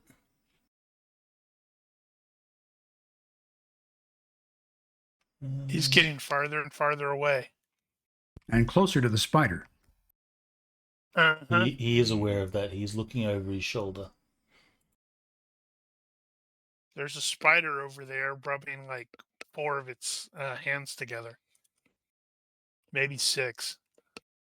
That's an interesting point. So the phobia typically only triggers when you see the thing that you have the phobia for. But if you see things related to the thing you have a phobia of, do you still make the roll? I would say so. I would say not, unless it's at a bonus. I would say yes, because I think in real life I probably have the snake phobia. And if I'm out in the woods and I hear a rattle, I'm going to be reacting. I'd have to You should ask. come visit Australia. No. We have a friend of ours that has a phobia of spiders, and have to ask him if he gets wiggy if he just sees webs. Well, I know someone that has a phobia of spiders, and even a plastic spider will that's different. trigger them. I'm just talking about webs. Because right now we haven't seen any spiders, we just see webs. And for the record, Guadon also has a phobia of spiders. In any case, stepping back, and I don't like my... Oh, screw it. I'm going to do Deceptive 2 again.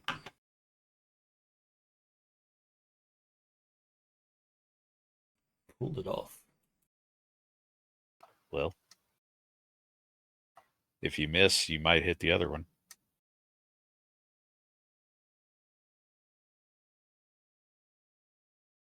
All right. Successful hit.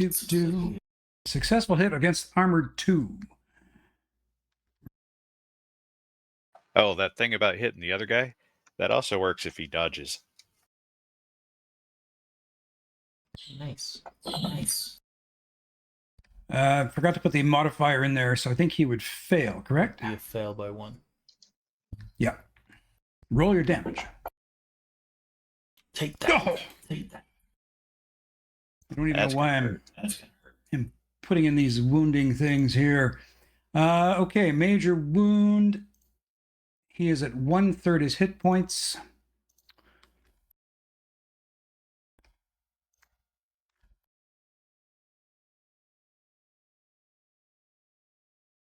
You will be And at half move dodge too, so you have to check that box. I did just check that box. So I think he's still got to make a health check though to avoid knockdown. At Plus +3. 3. Yeah.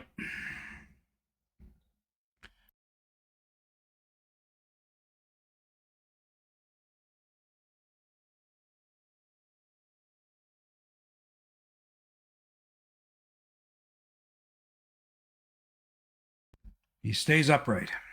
Again with the very aggressive die rolls. Are you actually throwing that across the board, or are you?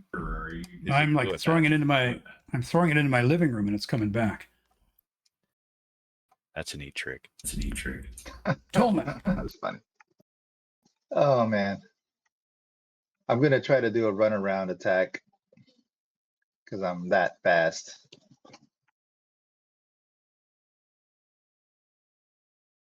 You'll have to back out a little bit different. You're in that hex too if you're doing run around. Well, if we're doing the tactical combat, You have to go. You have to go back behind that line.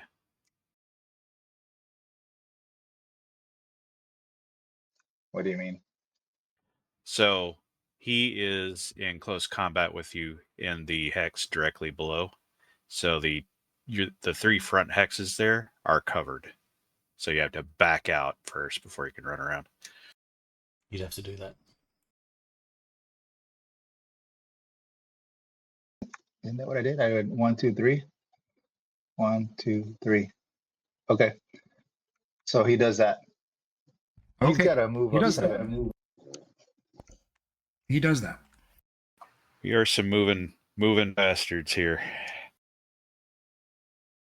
I am quick for a hobbit.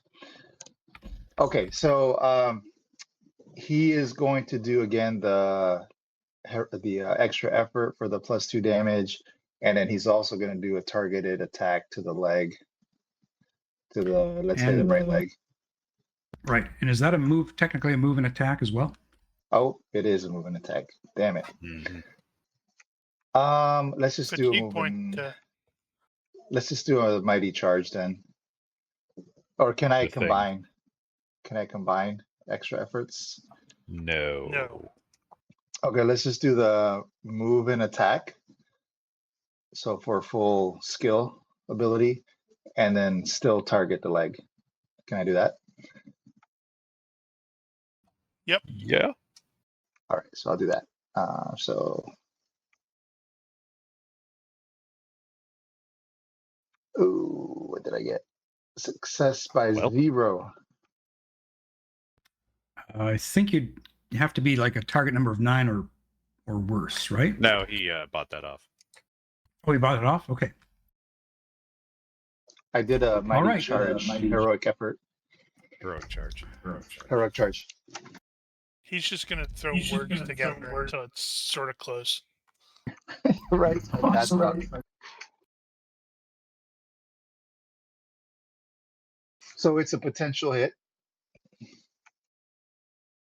It is a hit. And then damage. Oh, come on. I hate control.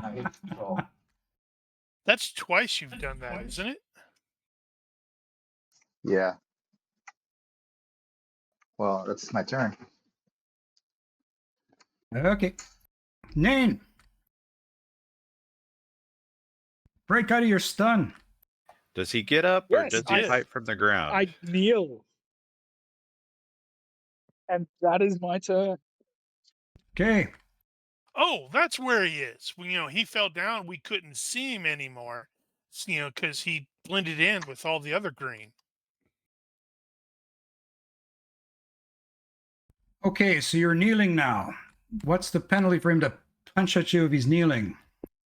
-2. I don't think there is. Is there? Yeah. All right. Unless he's targeting a specific location.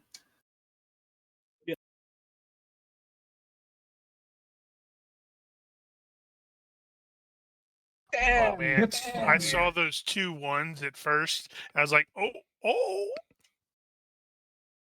Hey, what do you know? He hits.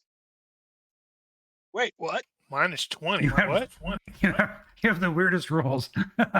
7 is still a fail. But yeah. Okay. Fail, but not a damage. critical fail. Right.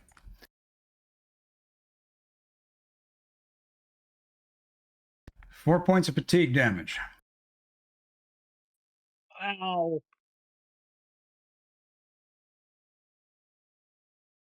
I don't think anything gets through, though.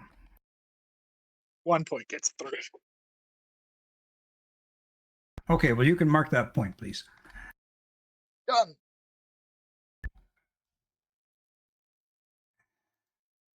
He steps and attacks.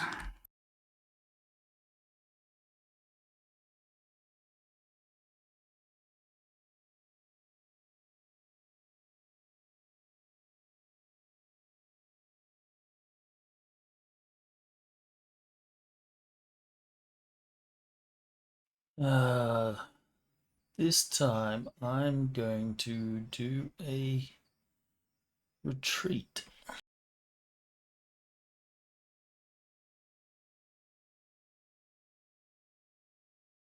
Actually, no.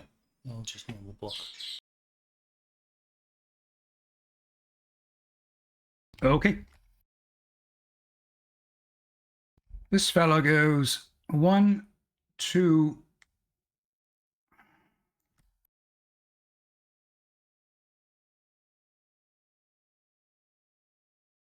3. All right, so minus. So he just moves. He doesn't attack. No, he's not going to attack. This fella spins around Oh, hello. and he is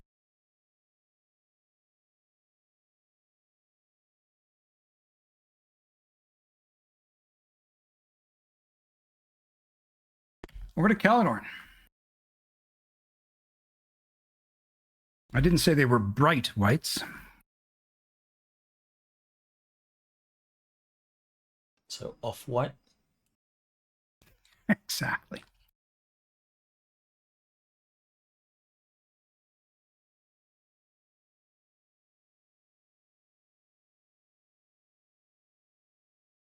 Big money, big money, big money, big money. All right. He is facing away from me. He Roll does some not get to damage. defend. And this is to the skull. Okay. Points. Well, still. So you lop his head off, and the rest of him comes crumbling down. Damn it. Wasn't ready again. Wood white armored 1 is armored, as it says. What is his face covered? Question. Is his face covered? He has a pot helm. His face is open. All right. One more time. Gwython is going to step over here where his sword has been stuck in the ground. He is going to leave it there for the time being. Isn't the mound going to block that shot? Well, that depends. Is it? You know what? For shits and giggles, let's just say all you can see is his head. Very well. I accept. I was going to do that anyway. Okay, so I have to do the fast draw. I will fast draw 1 arrow again. I have fast drawn it. I will do the quick ready. I have quick readied. I will now shoot the skeleton in the face, and that is 4 yards, not 5. Which changes nothing.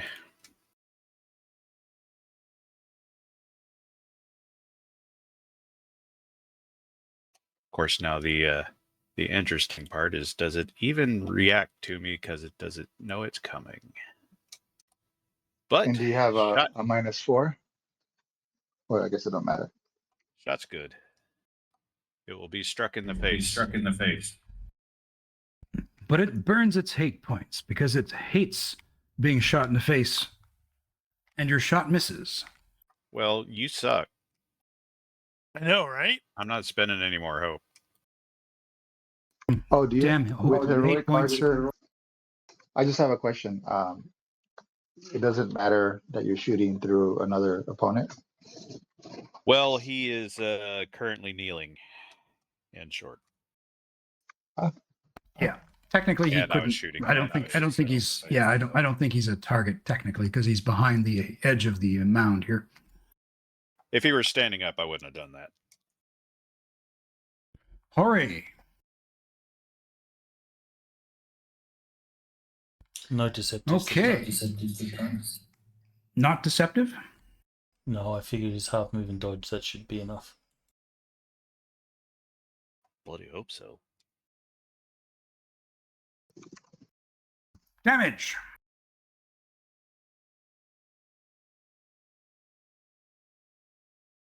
What crap was that? Uh-huh. Oh my.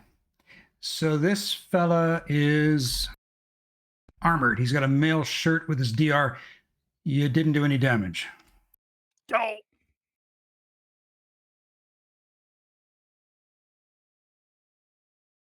At least I'm Coleman. not backing into the spiders anymore.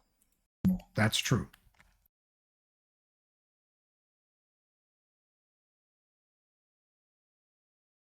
What was it called? Heroic charge? they're He's gonna doing come a from that heroic direction. charge.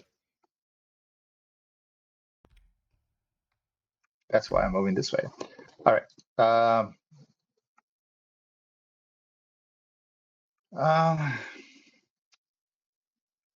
guess I'll go for the leg again. Okay. The leg's not armored, right?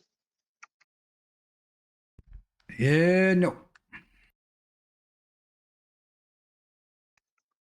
Oh, come on. All right, I failed. You want to spend hope and turn it into a success? No.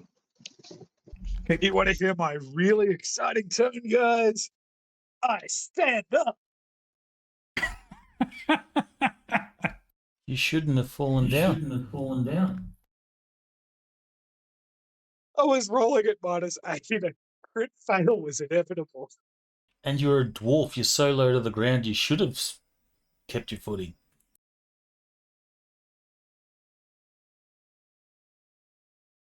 Another Hey, I put swipe my at you, full but he gun. misses. He misses.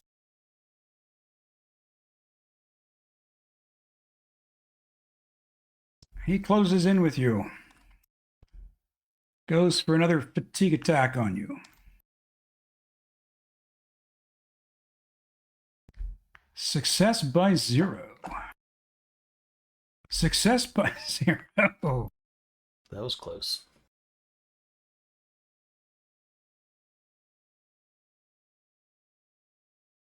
He goes in Does for an his attack. does his fatigue attack ignore DR? It does not ignore DR. DR should protect against the fatigue attack. Okay, because I needed my shield DB for that, but it doesn't matter.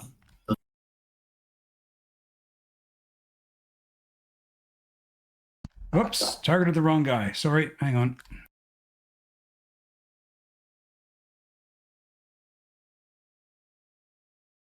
Success by 0.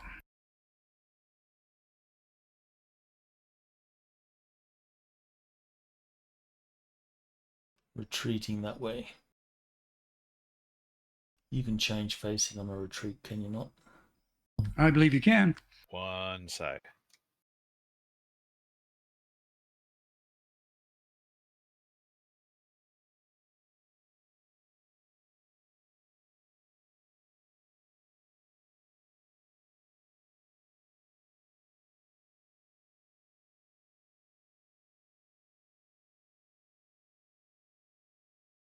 All right. Caladorn. So looking at Wood White Armored 2, he is actually, is his facing correct? Is he like facing straight down? Yep.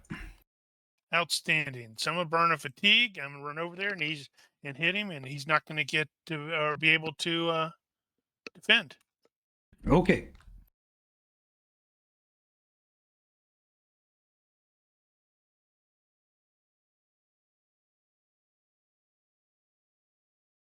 And I can get rid of that too. Cool.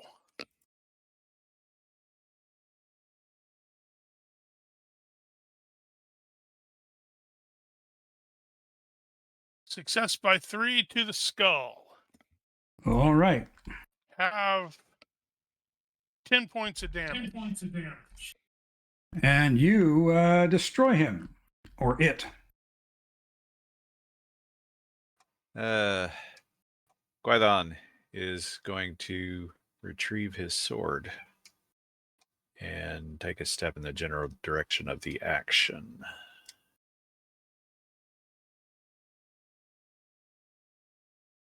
Alrighty. Going to do a deceptive too.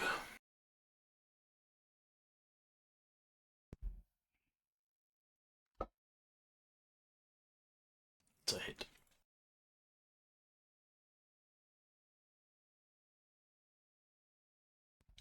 Damage.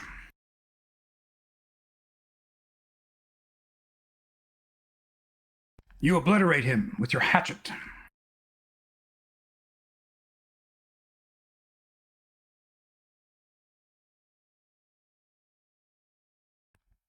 Caladorn, I had that one.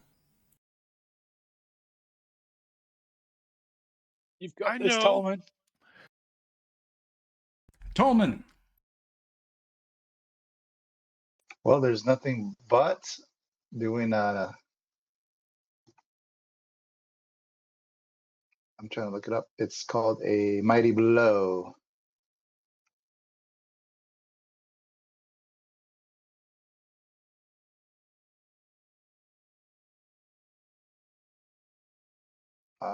It's a potential hit.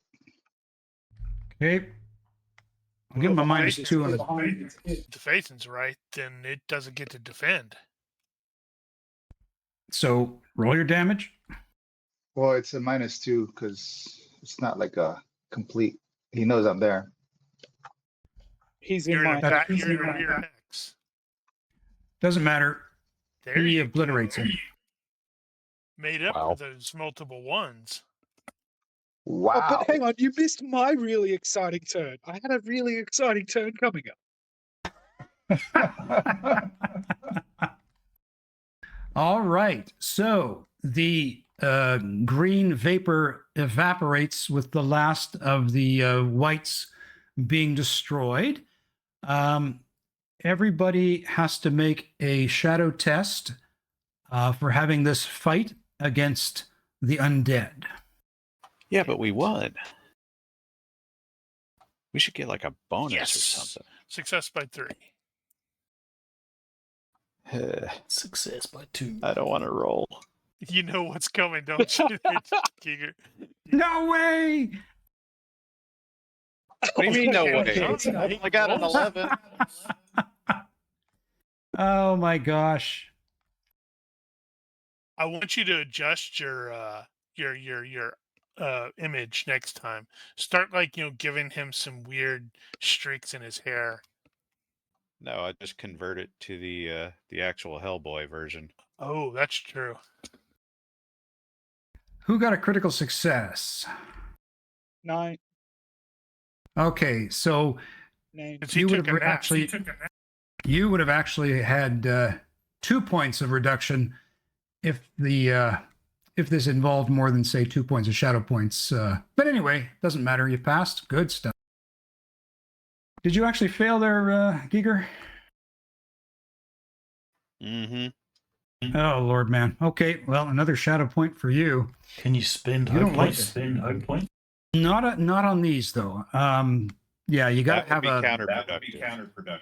Yeah, I think no. The shadow's something you got to fight just from your innate will. Well, okay. It's so easy for elves to get rid of.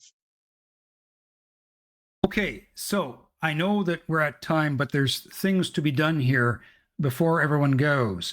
First of all, you have that sword, Caladorn. You now must take a -5 point obsession okay. on a control rating of 12 or less. The obsession is you must defeat the Hill of Fear, Amon Gurithus.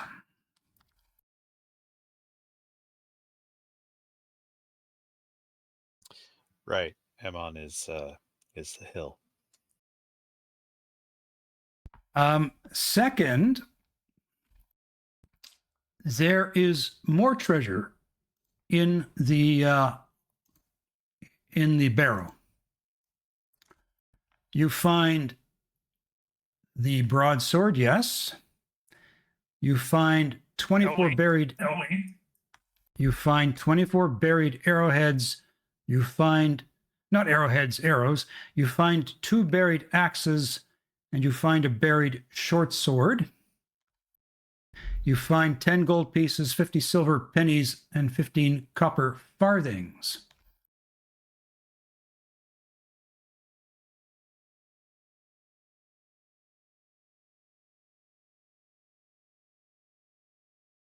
Are you going to put those on the party sheet for us? So, or do you have it somewhere written down? Now, I've got it written down here. I'm going to add it to the party sheet. Yeah, that'd be helpful. And find these things.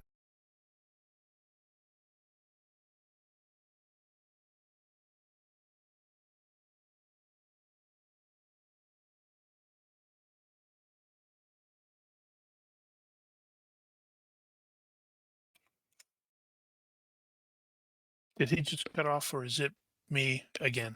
I think I got everybody correctly with the assignment of these weapons. Probably, yeah.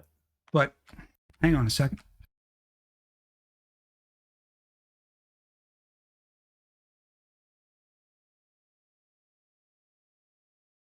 Yeah, first Caldorn's got to find out what the hell this Amengurotis is.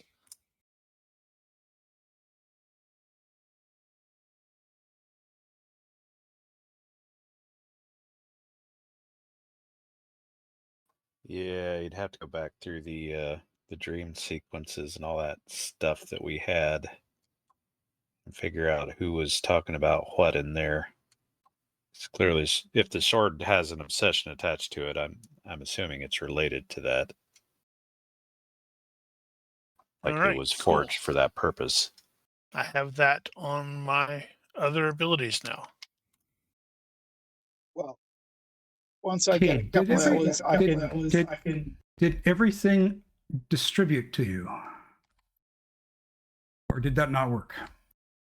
That did not work. He just distributed stuff to money. Yeah, it doesn't move the gear that way, Okay. but we can pull it off there.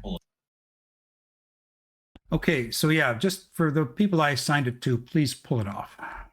Yeah, you can probably just remove the broadsword since you already gave me that one thing to add. So both axes? One axe for Nain, one axe for Nori. Okay, so Hori's taken one. Got it. Thank you. Let me show you what you found. Gwython, you found, or you get these.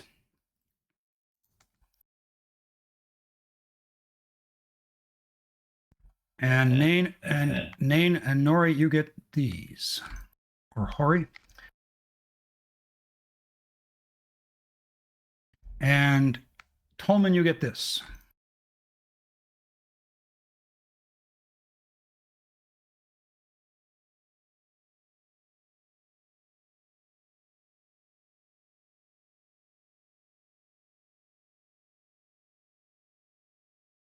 We will end it there. And I think we will, the next time we pick up this series, we'll identify those items you got and what they can do as you prepare for your next mission. Are we going to extend this session next week? Or no, I don't think so. I think that concludes the this next episode.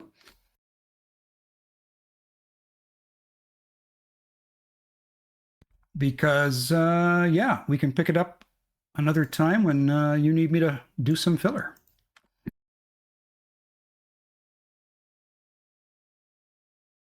So give yourselves 2 character points each. I am spending them immediately. And with that, I'm going to go to our outro. So if you're watching this, thank you. And if you have questions, corrections, suggestions, feel free to leave a comment here or find us on Discord. Please consider liking and subscribing to our YouTube and Twitch channels. And thank you for watching. Olympus out. Bye-bye. Bye. Bye.